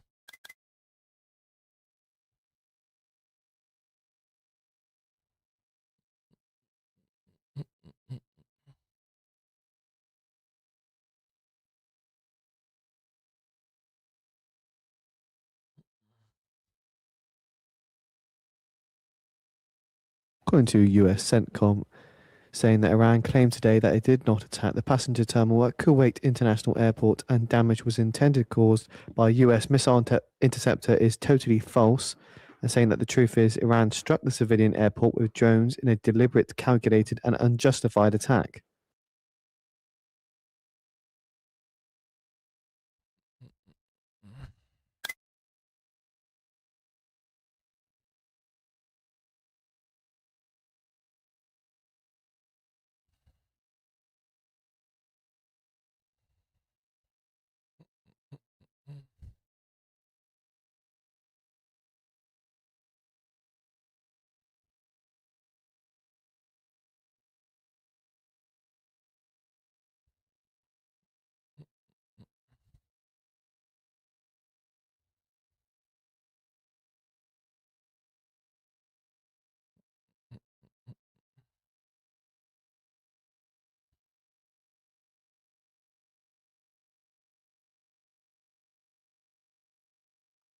Think I should add here. Waiting.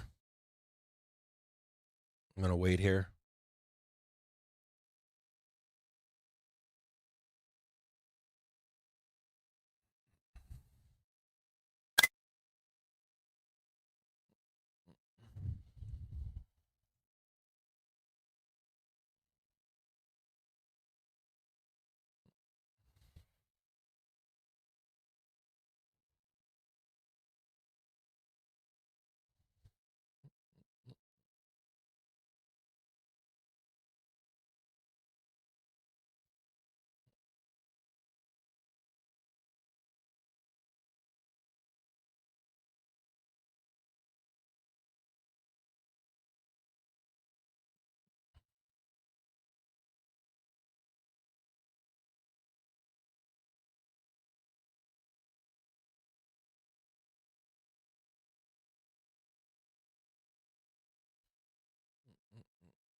They were upset that you left.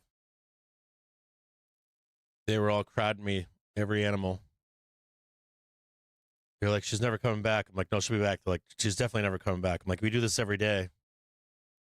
She's definitely coming back. To like hold me tight. Okay, I'll hold you. Yep. I think in their minds that they think when you leave, like when anyone leaves, I think that they think we're never coming back. Yeah, it was a nice little pump, right?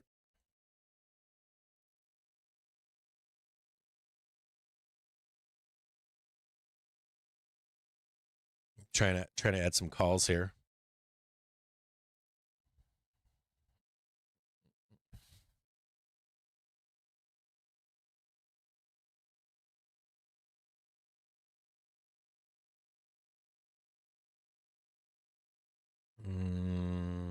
Is that it? Nope, not yet. Gotta wait.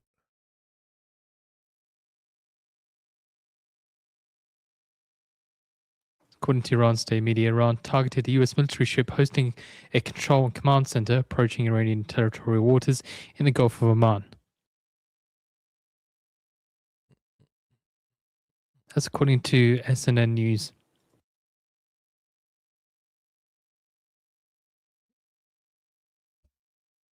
It's further from SNN News, then they say, according to the Army's public relations, a few hours ago, following aggressive violations of Strait of Hormuz regulations and aggressions against Iranian commercial vessels in the Sea of Oman by the US, the Navy of Iran, upon detection and identification, targeted command and control center of these aggressions, located on a US destroyer and intended to approach the waters of Iran in the Sea of Oman.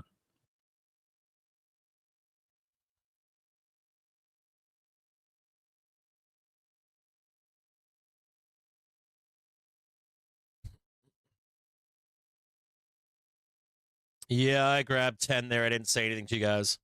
I think it's gonna still roll, but I did add 10 there. Not a big position. I mean, it's building, but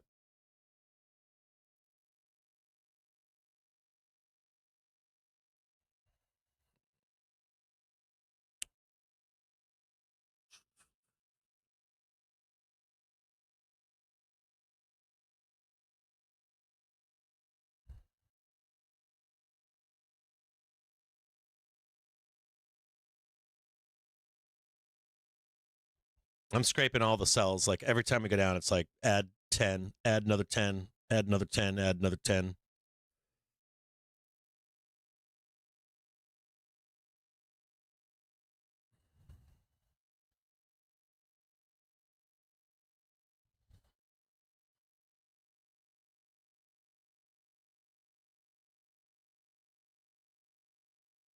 Remember too that after the bell, I've got to. Let me show you a couple things here. Hold on here. Do note here. I've got us going up here and then back down and then away. Even if you see a spike from Avgo, spike down, it still should whipsaw back up on the indexes. Avgo should not crash the stank market. It never does. None of them do, even when they go down. We can go down in the after hours for a minute, but it'll come right back. We don't crash stock markets on one ticker. Ooh, fuck who they are.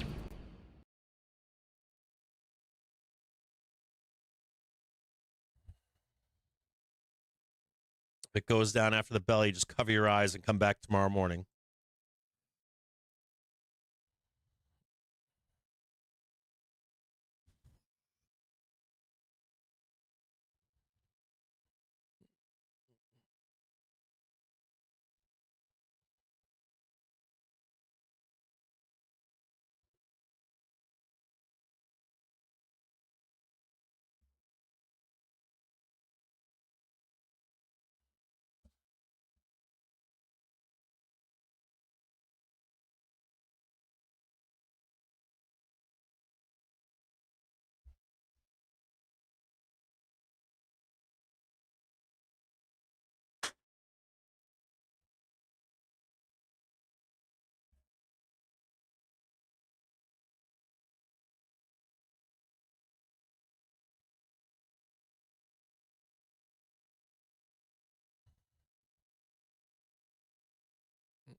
1 and 5 minute trigger crossing here.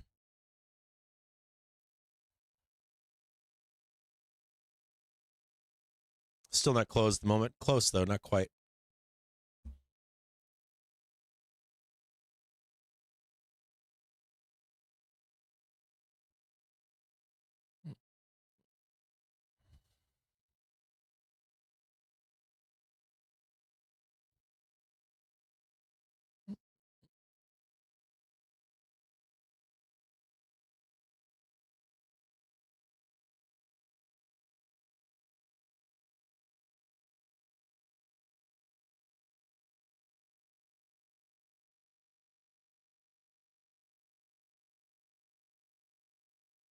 According to CNN, monetary compensation is a key sticking point in the Iran deal.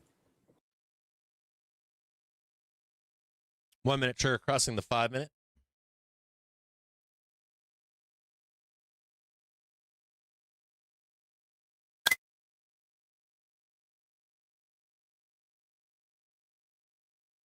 It's again from CNN. They say one of the key sticking points remaining in negotiations between US and Iran centers on monetary compensation, as Trump is eager to strike a deal that would be viewed as superior to a prior agreement inked during the Obama administration, according to a US official familiar with the talks speaking to CNN. So Iran has communicated to mediators that they would want some form of financial compensation to be released as soon as the two sides agree on an initial memorandum of understanding, the official said, and not withheld for a future date. But Trump administration officials are concerned that any unfreezing of funds at such an early stage could lessen the economic pain the US has inflicted on Iran throughout the course of the war, potentially eliminating or at least weakening a key leverage point the US holds over Iran.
Trump administration proposes to exempt trusted applicants from rigorous national security alliance reviews and agree to ongoing oversight and monitoring.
And a quick note here for the weekend. On Friday, you get NFP and unemployment rate at 9:30 in the morning. What do you think the report is going to be?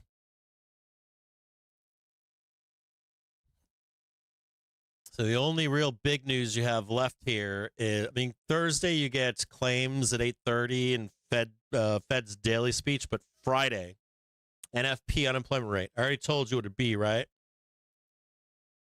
It's going to be good. Uh-oh. They're already fucking squeezing them up. It's going to be great. It really is. Your NFP numbers will be good. Rabbit on X, Axios says that your unemployment rate will be good. Negotiations mediated by US are still ongoing. That's at the State Department. Talks started slow, but they made significant progress on a plan of action, the US official claimed. So just keep an eye on the markets. Just see a little bit of volatility picking up on tick strike. Not so much movement from the S&P 500 or the Dixie, but a little bit of volatility picked up. We just get a spike and this guy's trying to tell you something fucking negative's happening. Fucking guy. See a little bit of volatility here. I'm like, you mean green, right? Green volatility, that kind of volatility? A little bit of volatility picking up here. I'm like, no, fucking volatility would be big fat red candle. This guy's a fucking perma bear. God damn. People ask me all the time to turn him off too. Like, turn that fucking guy off. Ooh, it's slightly green. Volatility. You see that shit that he does? My dog just died. Fed underwash is going to focus on balance sheet and inflation. I did get it. Dude, I got to tell you, I'm not going to say this publicly. I had one of my Comments coming from Goldman President closest lifelong friends is in the emergency room right now. His comments. I called him earlier, but he wasn't taking calls in there. Guy, it's new for decades.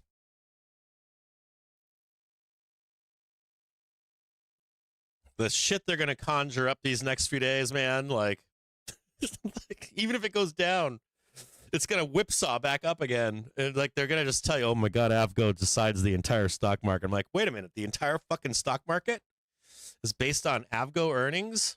One company, two, I guess. We got another one too, but CrowdStrike or whatever. But I'm like, come on, like the entire market's resting on this one. I'm like, fucking shit you're spewing. That's it. The U.S. stock market crashed 30% on Friday due to Avgo earnings. Sorry, boys, bubble popped. Sell everything.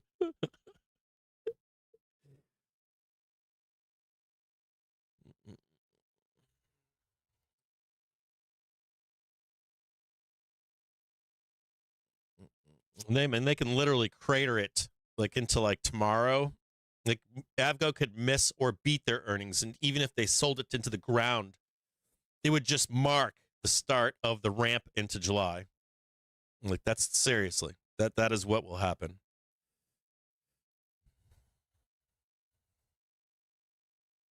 You could come back in 2 days and it'll be fucking green bar heaven.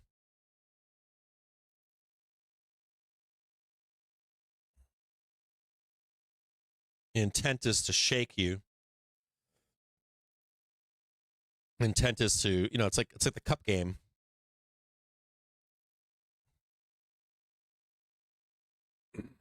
Not the kids' cup games from today. I mean the ones that you like shift them back and forth. We're definitely gonna crash. Oh my God, look at how low it is right now. It's so bad. Why is it up 20% 2 days later? Oh, we didn't know.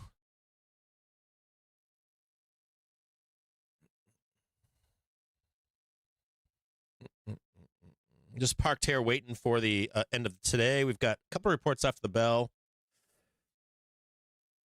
Bears want revenge. This is their the last hurrah for Bears. They want that big down move in the market.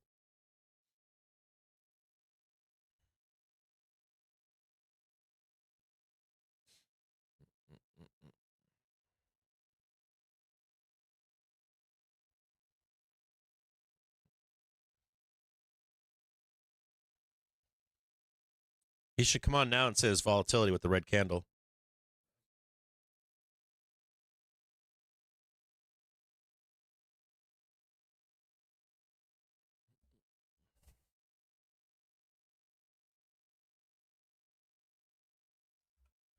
VIX 9-day.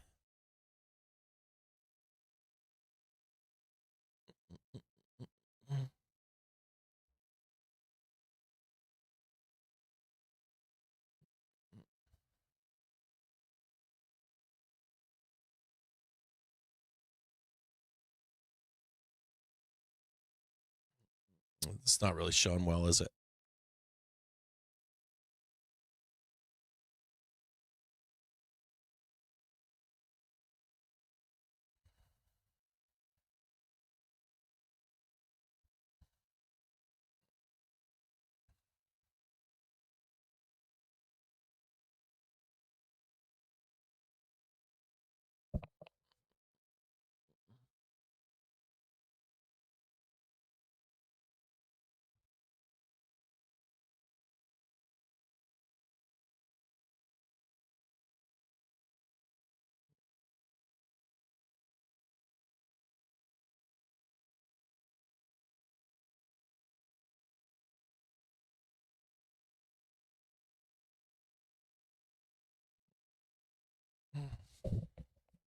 You see that they bought all that shit down here? 1.4 million on that downstroke. Might be more than that in total. They don't fucking care. These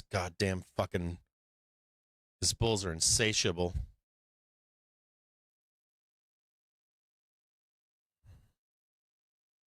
See that big green ass candle was at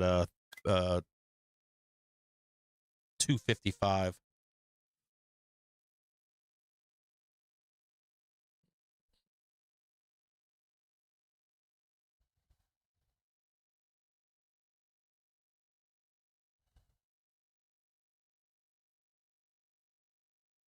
What does Vol Wiz call them? Pavlovian dogs. They just don't care. They just buy everything.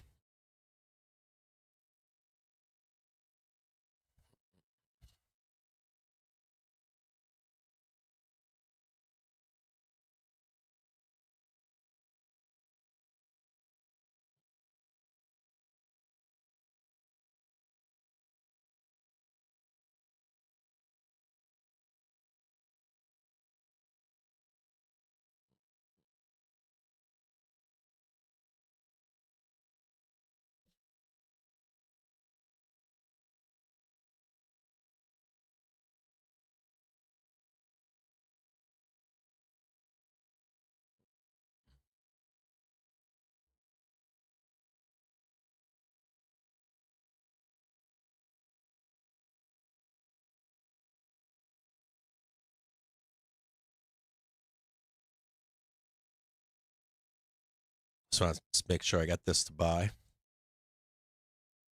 US stocks extend fall. Dow Jones down 1%. Oh yeah, it's down. Down.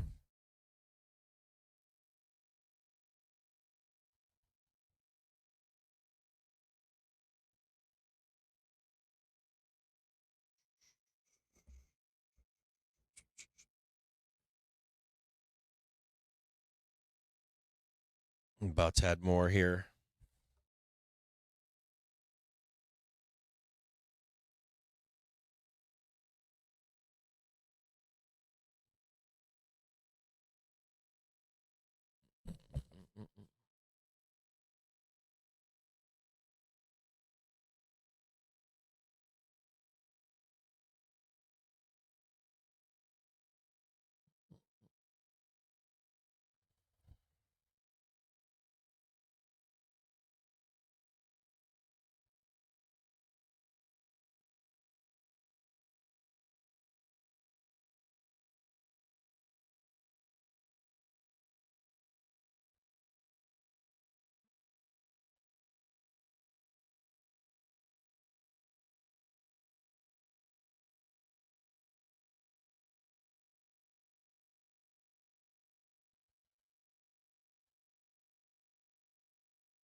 Israel's military says sirens sounding in Zerit in northern Israel over hostile aircraft infiltration was a false identification. Right there so I can see it.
Sorry about that.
Just remember here that mid-July calls 755s are $15 right now.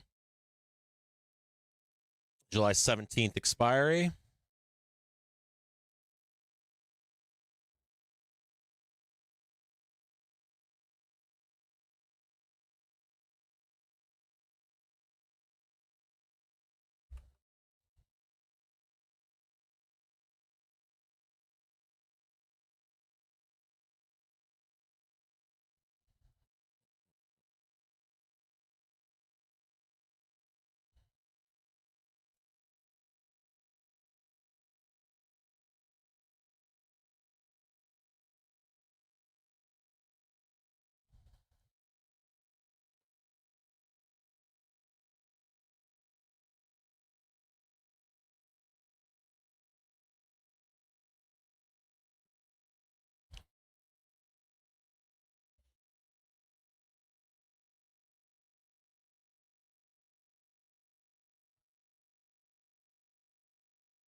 I think Avgo reports right at the bell, but I'm not sure.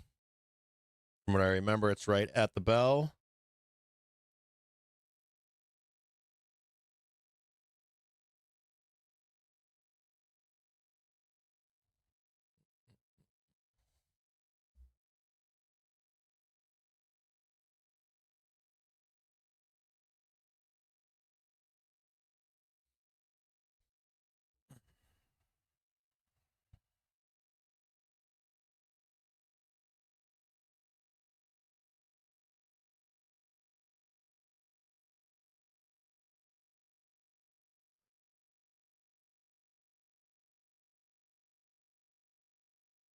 Trump just saying on Truth Social that he'll be going to the G7 in France.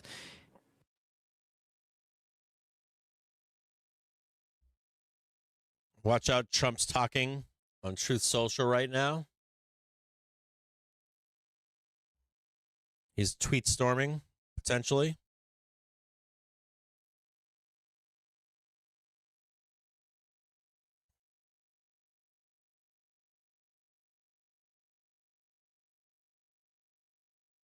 Is he going to try to save the market today? Taco Wednesday, Taco Tuesday?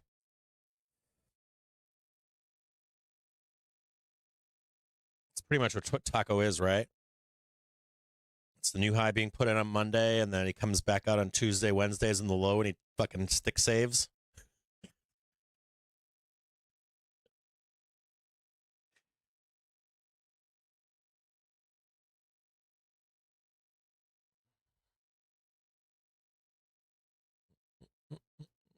Yeah, baby.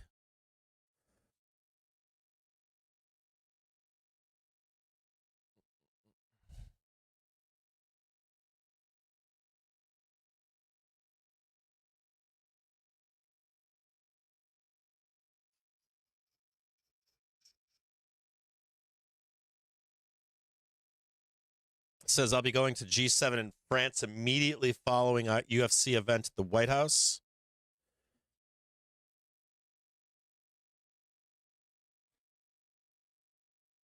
Oh, yeah.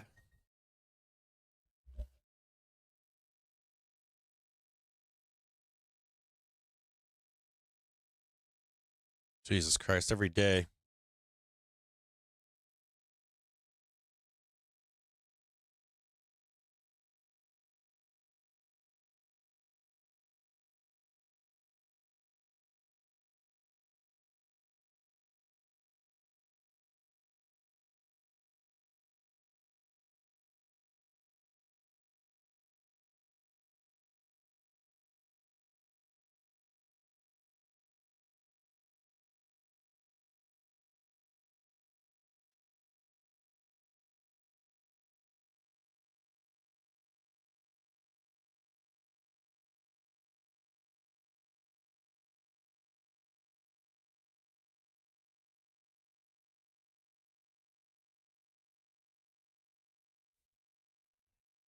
U.S. Central Command denies Iran claim that it targeted U.S. Navy destroyer Oh. in the Gulf of Oman. Just a reminder, at about 3 p.m. Eastern Time, you had Iran state media saying Iran targeted a U.S. military ship hosting control a command center approaching Iranian territorial waters in the Gulf of Oman.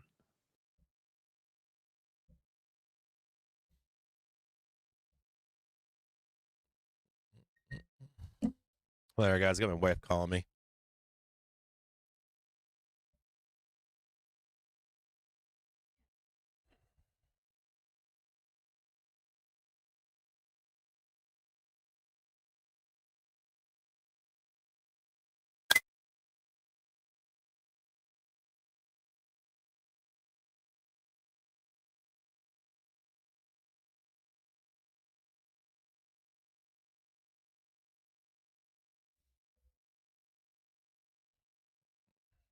Iran's defense ministry says it will use all of its power to reinforce defense capabilities, according to state media.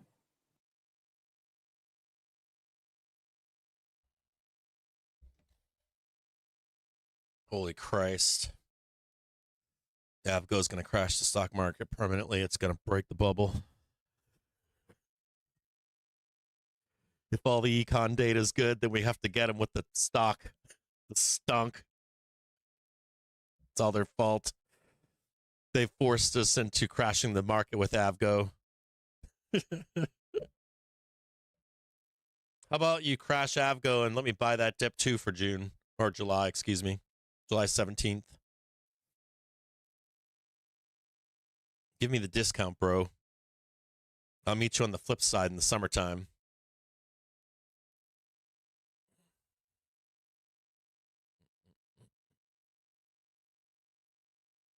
Wrong way, spoos. Oh, God. Oh, God.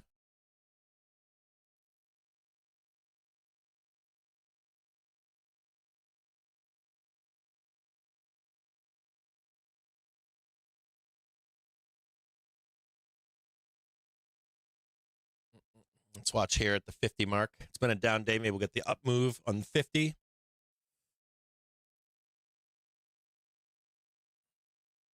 When we're in like up days, we tend to go down on the 50, 350. On down days, we tend to go up.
One minute now coming up to cross the 5-minute trigger in a bull plane.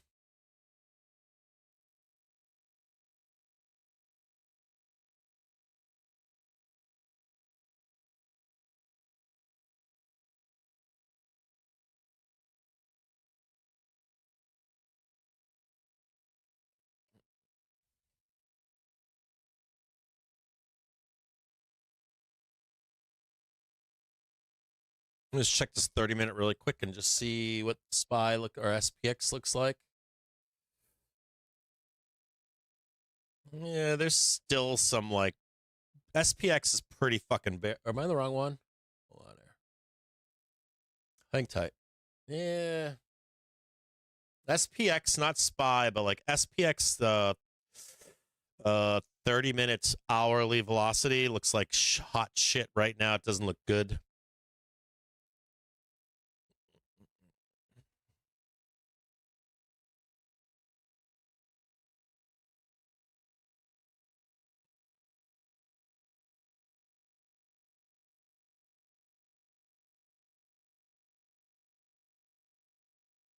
Weird. We're green in my I'm stacked with calls here for summer. And as we're going green, my count's going down. Like every green bar. Looks like they're doing a repricing here.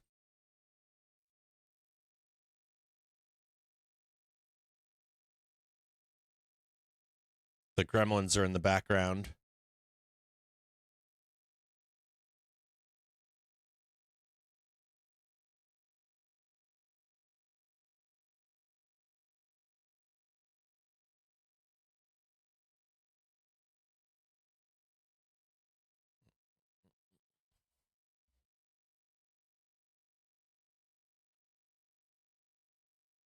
Couple words here. If Avgo misses, just a warning, not a warning, but if Avgo misses or if they print, or sorry, let me rephrase this.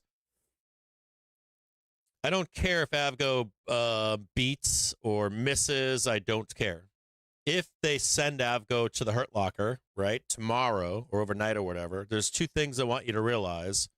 If you see anybody with their hair on fire, mute them immediately. It will not crash the stock market. When Avgo has missed for this summer print, we typically will roll down for a day into Friday, and then we'll rip faces off to the upside.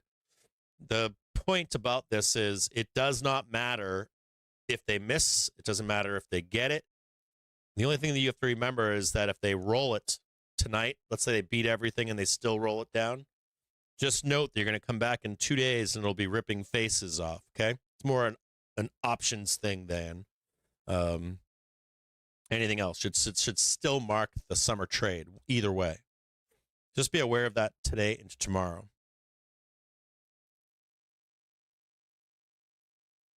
I can already see them repricing the option chain here. The dealers are in the background trying to run the chain here.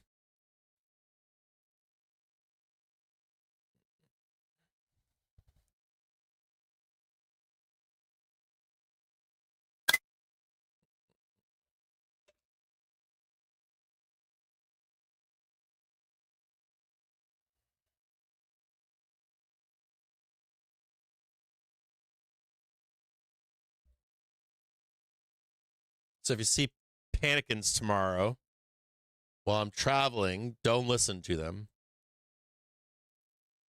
It's an operation to get a good dipped buy for a summer trade. Do not lose focus of that.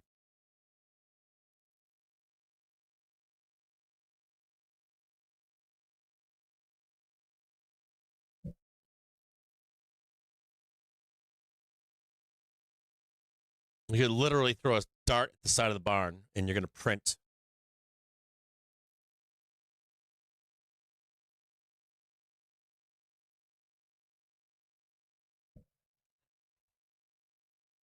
Let's see what we do here at 350 now that we're in it. See if they try to send it down after 350. Nice little pump up into 350.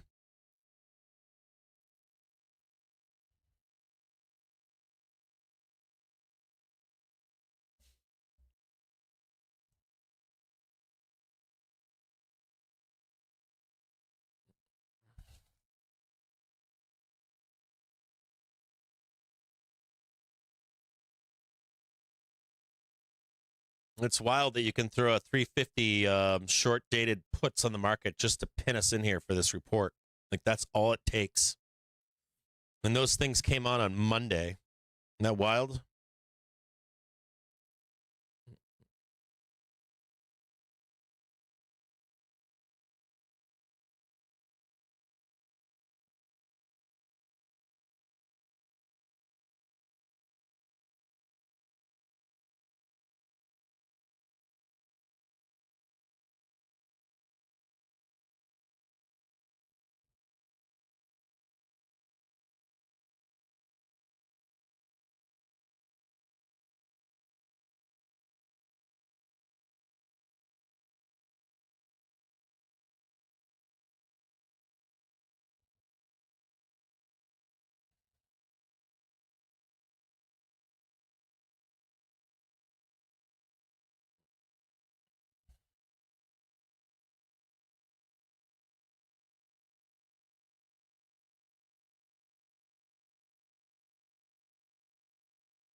Let's check Avos. Yeah, their hourly looks like shit too, kinda.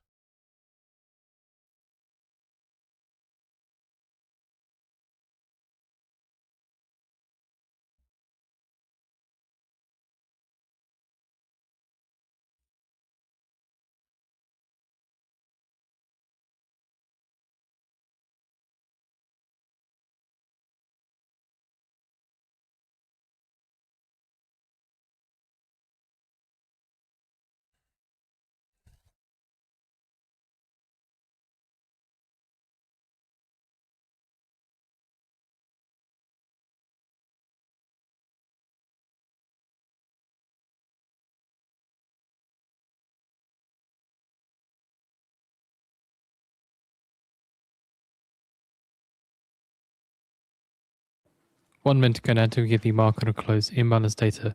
Also a reminder, at the top of the hour, get Fed's Logan, who's due to speak, who's also a voter as well. I don't think Logan matters. I don't. Fed Logan participating in moderated conversation at the University of Texas, El Paso. Tex has said text is expected and Q&A with moderator. I'm not really concerned with him. I'm concerned more with short term on these reports, but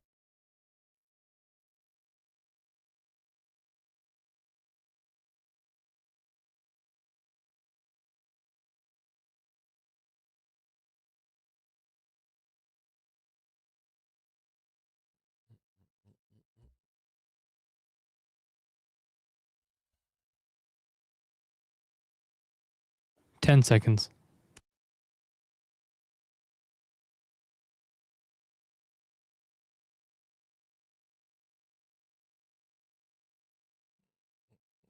Market and closing imbalance. S&P 500 sell side 408 million, Nasdaq 100 sell side 360 million, Dow 30 sell side 357 million, Max 7 sell side 2 million.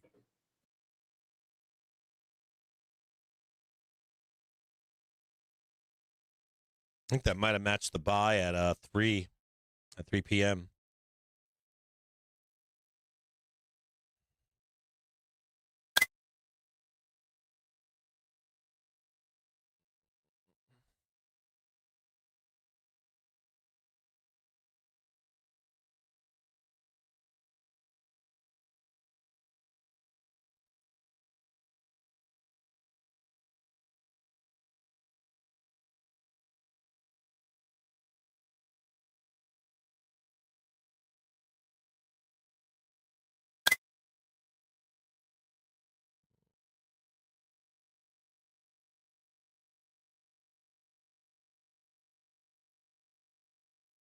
No, I probably shouldn't turn that on.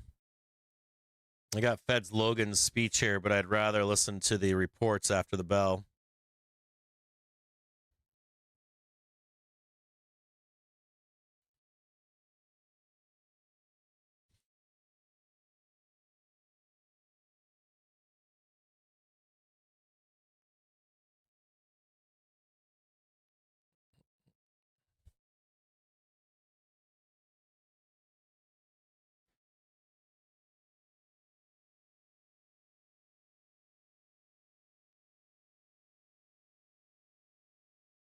And we'll stick around here till 4:15 for these reports to come out.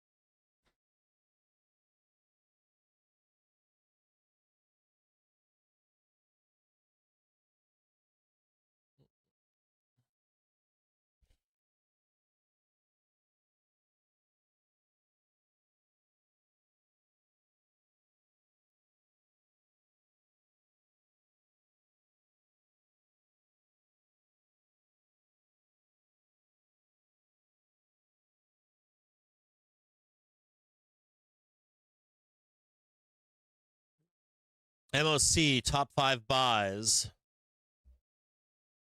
I can't read shit here. Hold on. What the fuck is that? Why does that look so small?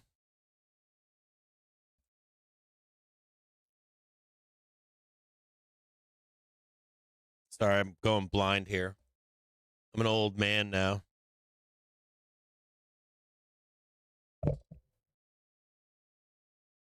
Looks like TJX, WDC, KO, VZ, BIC, excuse me, for top buys. TJX, WDC, KO, VZ, BAC. Top sells, Apple, V, Berkby, Goog, and Google. Top sells, obviously, is going to be Apple. Then Google, then Meta and Nvidia. The least amount of selling is on Microsoft and Tesla.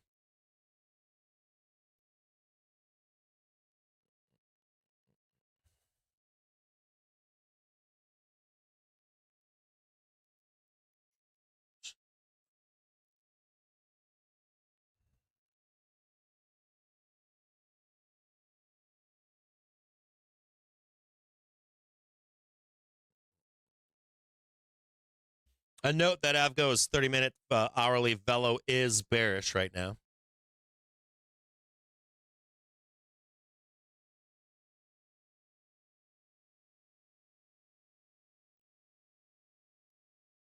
Six minutes to find out.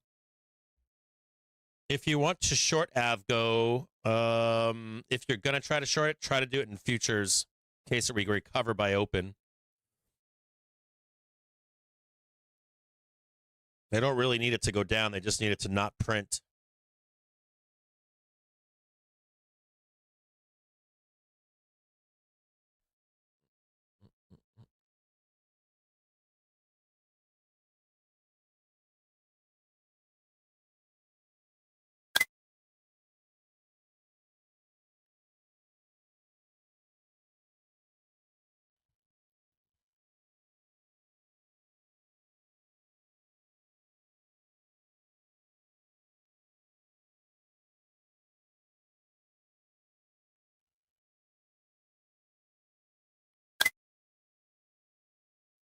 I also have a Trump thing coming out right now. Just a warning to you. Warning. Not negative, just warning. White House press pool has been called to go into the Oval Office. You remember President Obama tried to do it and it failed miserably. They spent over $100 million between him and Biden. They spent much more than $100 million. I missed that. And it never worked, and it was filthy dirty. We took out. I don't know if this is. Out of this pool. I don't know if this is live or not. Sometimes they post links that are not. We have many. Hold on here. Sorry for the echo. Fountains all over Washington, and we're just about completed with all of them. The fountains. It says this started streaming 5 minutes ago. Just a warning to you. This moment, just about this moment. Trump's holding court. And we went on a real kick. Some of the most right during Avgo fucking earnings. This fucking guy. Oh, wait a minute. I see his phone's out and Robin Hood is open right now. The golden phone is out. Again, could you get me that picture of the... I see him slamming the button right now on the phone. It's going like this. Just kidding. Amazing. So we're very proud of that. We're proud of a lot of things we've done, but this is something. So Washington now, as you know, a very safe city. It's considered a very safe city. It was a very unsafe city 14 months ago. Now it's a very safe city, so we're very proud of that. But it's also become a beautiful city. The encampments, the homeless are no longer sitting in the middle of the park. Is he just doing the fucking usual? Is this the usual spiel? What is he doing right now? Many of the areas we're really doing the homeless are out of the parks in D.C. We had to call in the military. It was terrible. And that's going to be completed very shortly, and it'll be incredible. All the poor terrorists. We're doing as originally envisioned. And if you walk across the street to Lafayette Park, you'll see something that's incredible. It's going to be. We'll have it open before. I think he's got this. I think this is the same speech he does every time. Get it open before July 4th. On the reflecting pond, or the reflecting pool, as some people call it, very important to us was the longevity, having it so that it's not closed every day. We also have the squawker on right now, so if we get the report over the air, I'll mute Trump. That's your size compared. So those are compared to. Those are among the tallest buildings in the world, including the Empire State Building, World Trade Center, Sears Tower, Chicago. So if you showtime, baby, almost there. Take 2 or 3 of them to fill it in, because the width is almost 200 feet wide, and actually much more than 2,000, close to, including everything, it's about 2,500 feet in length to the end, and it's going to be beautiful. It was a great concept that never worked because they couldn't hold the water. Now they hold the water for a tiny fraction of the cost. We did a fantastic job, and Department of Interior was amazing. Doug Burgum. Less than a minute to go now till we get earnings. Absolutely. Give me some dippage. And you're going to have something you're going to be very proud of, and it'll last for 50 to 100 years before you have to do anything with it. Very strong, powerful substance that we use. And we picked a color called American Flag Blue. We had color choices. And before it was just gray. It was a color of concrete and stone. So it's going to be really special. I thought you'd like to see it. And 10 seconds to Logan. The work ends on the pool. I don't give a fuck about Logan. We anticipated that we did all of the sidewalk. I don't have Logan on. Walk, or they stand. That's where Martin Luther King. None of this has anything to do with Logan. This is all earnings. With 1 million people. I had the same. Or maybe Trump speaking. Actually, I had a little bit tighter. It was a little bit tighter. They said he had 1 million people, and I had 25,000 people. And yet, if you look at the picture, Ed Logan says monetary policy is not restraining the economy. Trimming mean inflation not currently a reliable signal. Economy remains strong. Later this year on cuts. Did you see that from Logan? 2% target. Inflation trending towards mid. Later this year, rate hikes not now. These are minor details. That was Logan confirming. Activity remains strong. But Corporate earnings are going It's a very famous gangbusters. place, and it should be treated properly. If a person Logan says came to financial my conditions office, are a very competitive substantial and person labour market from is a foreign stable. country, another country, and said, the Washington Monument, the Lincoln, you take a look I at. think he actually does have his phone going right now. But the walking in between was disgusting. The thing was loaded up. We took 11 or 12 dumpsters, trucks, full of garbage out of there that they were shoveling, and it was there for years under the Biden administration. Again, Biden and Obama. If you combine the money they spent, it was 5 minutes over ago to 100, begin I think broadcast earnings 142 Q2 million. 20. 5 minutes. EPS estimate of And again, $2.40, as usual. revenue estimate of So I'm very proud of $22.3 it. billion. Maybe I shouldn't say that before it opens. Maybe I'll open it. It'll look like a sieve, but it's not going to be. I'm very good at building things and constructing things. So I hope you're going to go take a look at it. The sidewalks are being sandblasted. Supposedly on this white line we get the earnings. And that lasts on a strong stone. Meta platform And that's being shares close up sandblasted. It looks like 4.2%, really the most something since new. It's gonna April be brand 14th. new. Woo, Meta. Shares closed So, 9.9% just lower. enjoy it. Freddie Mac Rodney Scott is 7.9%. here along with Peter Navarro. Peter's been with me for a long time, knows more about China than any human being on earth, except for, I would say, President Xi knows a lot more.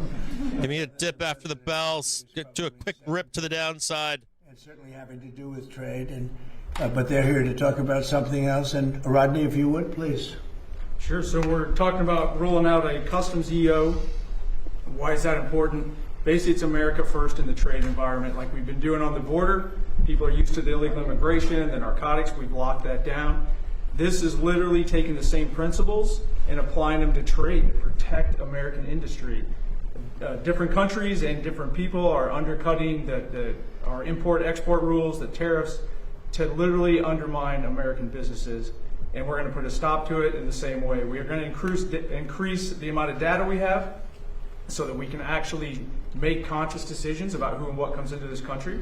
And we're going to start holding people accountable. So we're literally going to use the rules that are in place to a certain extent and then make some recommendations for legislation going forward. But we're going to start holding trade accountable for bringing threatening things and threatening products into our country, just like we have on the rest of the border. So Customs and Border Protection gets a lot of attention for the border wall, everything else. This is going to be basically the equivalent in the trade environment. And sir, you did a miracle when you came in. You shut that border down in a matter of days to what has been a flood of millions of illegal aliens. And a secure America is a safe America. What we're going to do here, the EO you're going to sign, that's about a $20 to $30 billion a year EO you're going to get. Because Yeah, that's right, baby. 20-30 billion. We're going to spend 20-30 billion. Fuck yeah. is putting in Go Republicans. Spend money, baby. Deficit. We're going to crack down on the unhealthy products, the counterfeits, and all the tariff evaders. So this is Executive order. There's nowhere to run, nowhere to hide, and this is what Didn't even have to go to the Senate, baby.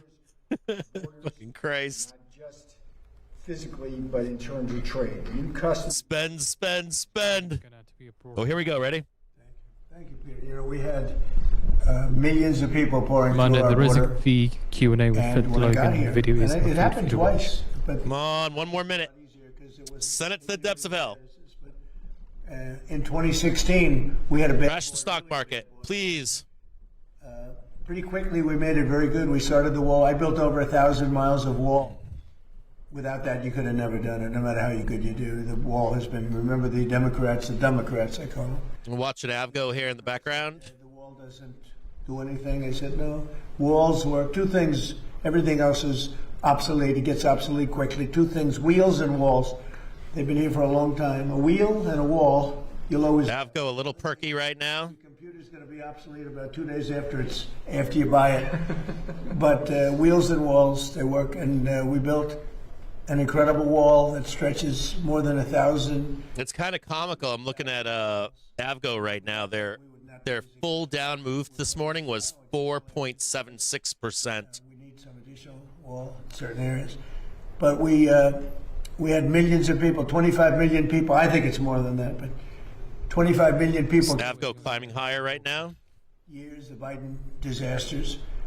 And we stopped that. We stopped it down to zero. Hard to believe, but the numbers come out. Every month they come out 0, 0, 0. People don't come anymore because they know they're not going to get through. So we had caravans with 10, 15, 20, 25,000 people coming up from countries. And remember, I know these people. I know the leaders of the countries. They're smart. and they're cunning, and they're streetwise, and they would put their people that were from prisons in there, and they would put their murderers in there, and they'd put a lot of bad people, and they'd also put people that just didn't work. They'd put all of their welfare recipients in there, and they'd send them into our country. Not seeing any movement yet. And many of those people are now brought back. Many of the murderers, 11,888 were murderers. I say it all the time. 50% of them murdered more than one person, 2, 3, 4. It's 7 people murdered into our country. They let them into our country. It's a sin that should never be forgotten. So it's a much different country right now. We're respected by everybody. Everybody in the world respects. We just got back from China, as you know. Some of you were with us. And I'm not seeing anything right now. he said, you're a respected country, respected all over the world. He said, you did it so fast. Trump on China We trip did says it in China's a very President short Xi period was of great. time. I haven't loaded yet. I'm still waiting. I'm hoping for a quick downstroke in Avgo. And now we're the hottest country anywhere in the world. We're the most successful country in the world. So this is very important what you're doing, and I'd like to have... I still got time. I got till 12 past or 13 past. Rodney and Councilman Navarro said this is an executive order on strengthening customs enforcement using new technologies and new approaches. The idea here is to ensure that importers of record, other people moving... A little bit of weakness here at Avgo. Are accurately reporting what they're bringing in, that contraband, that illegal goods aren't being brought across the border, and that goods being brought in are being accurately accounted for purposes of duties and tariffs and all of the other things we require of importers of record. But this executive order will launch a series of bold... Still not seeing anything across the wire in front of me. Believe will result in the tightest, most controlled border in American history. Following on, obviously, your success in closing the southern border and stopping the scourge of illegal immigration into the country as well, sir. So, Peter, what kind of money do you think this involves in terms of savings to our country? I will guarantee you the first year will be at least $15 billion, the next year 25, and out there's 80 to 100 billion that the tariff evaders are doing. Plus, sir, we're going to stop more of the fentanyl coming in. If we don't get a fucking move before 4:15, I'm gonna be fucking pissed. Not lying. I'm gonna be fucking really pissed. Fentanyl coming in 59% less. Cut it by a number that nobody thought was even possible. We're going to get it a lot lower than that, but we have it, and we did this in a very short period of time. This is going to be a great one, sir. You didn't have Avgo retracing the low from earlier. He's been doing a really great job innovating on this, sir. You've done a fantastic job. Thank you. What's 4% down from here? That would be the 8% implied move, right? Oh yeah. We're buying a goddamn dip no matter what. Oh, that's a good one. That's a nice one. I think it can trade 447. Okay. What else do you have? This is another executive order on reforms to the federal... That's deeper than 8% in the day. With respect to many policymaking positions in the department Whoa. agencies across There government. go. We lack the ability, because of existing personnel rules, to effectively discipline or promote people who are in policymaking. Avgo spiking really quickly here. Follows on a number of previous executive orders. The end goal is making the federal workforce more accountable and ensuring that people, particularly in policymaking roles, aren't unaccountable to the wishes of the administration. And the reason for this was what? Whose idea was that? James Shirk, who's here from Domestic Policy Council, can Would speak you like to to that. say as well. something? Come on. You did a great job on this. Thank you, sir. It's been a long-standing problem that it's almost impossible to fire a federal employee, even in cases of serious misconduct.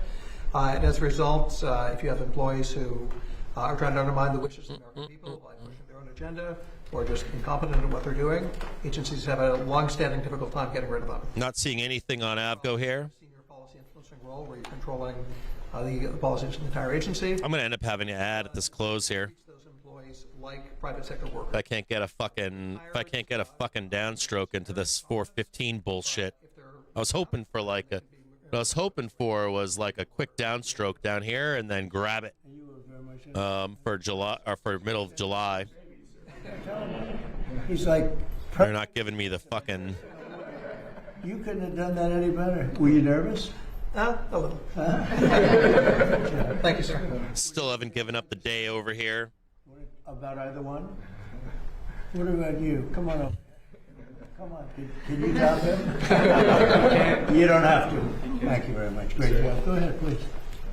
Yeah, this customs reform EO is a long time coming for us. It helps us solve problems that have plagued the customs system for many years.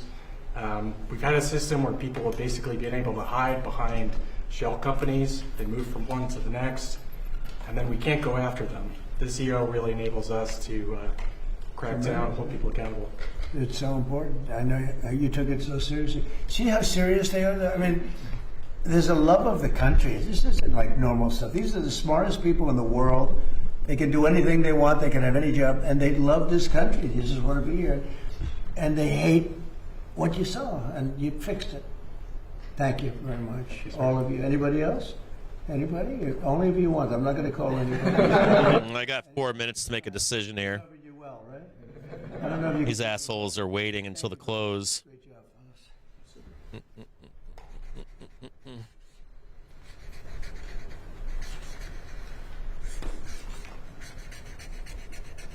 It's a big one.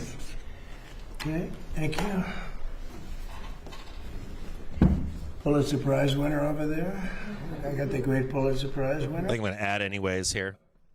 I was hoping for a quick downstroke. I can't find it. Thank you very much. That's great. Thank you, Mr. President. Do you have any questions of this? 3 minutes left. Mr. President, given Iran's attacks on Kuwait, this latest attack on Kuwait, is the ceasefire with Iran still on? Well, you know, there's a reason for everything. And we hit them pretty hard the night before, and actually last night. And when it was explained to me, I said, all right, so we'll do that. But we've been hitting them pretty hard, a little bit. So there is I'm going to start making a decision here. Hold on here, guys. usually a reason that Trump sometimes says we makes hit sense, Iran but, pretty hard, they did something, not a big deal. and we've been hitting got Iran it, pretty nipped hard. it in the bud very quickly, as we do. We're the greatest military in the world. But some people would say they were slightly provoked because we took. We're not getting a report here in the bell. Okay, we'll wait for afterwards. And Trump just repeated I what hear he's been saying the for a while now. the That negotiation negotiations are itself going has well. gone very well, actually, very well. Mr. President, Could happen. I mean, if it happens, and it might not happen, you know, who knows?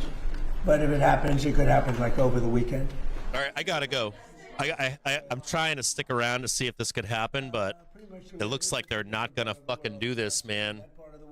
I'm leaving at like fucking 3 in the morning, so I gotta get some shit done before I leave. It's not bad, but it's true. I mean, it's Trump and the Iran ceasefire there is negotiations, much they different could than happen the over the ceasefire in weekend. other parts of the world. Mr. Yeah. President, can you explain why you decided Come on, Av, go. weaponization fund? So I love it. I think it's so important. People were. This is a victim right here, but not only a victim. Fucking A. Are they gonna do the report and the guide at 5 p.m.? Great people. Fucking drop that shit. The way they were The report victimized, the way they commenting were savage. updated, You have we should be surely suicides. expecting They that. killed themselves. Yeah, you guys have a great time. I'll be in New York tomorrow all day long. I'll reach out to you if you're in New York City. Don't drive fucking through 3 states to get there. Don't do that. Probably ever been. I mean, I can think of maybe. I love you. Just don't do it. I'll come see you. To somewhere to that extent. I'm not even sure if it was so much. Oh, these fucking pricks. Sorry for swearing. They were Fucking waiting to fucking drop that report. You should just dump Avgo just for fucking doing that. Later. and their lives were destroyed. And frankly, we had a lawsuit that against us on the.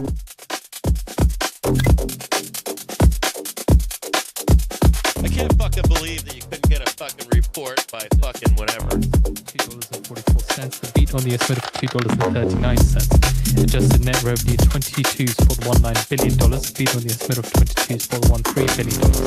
They see Q3 revenue approximately $29.4 billion. And second quarter semiconductor solutions revenue $15.01 billion. Beat on the estimate of $14.65 billion. Qualcomm sees third quarter revenue about $29.4 billion, beat on the estimate of $28.61 billion.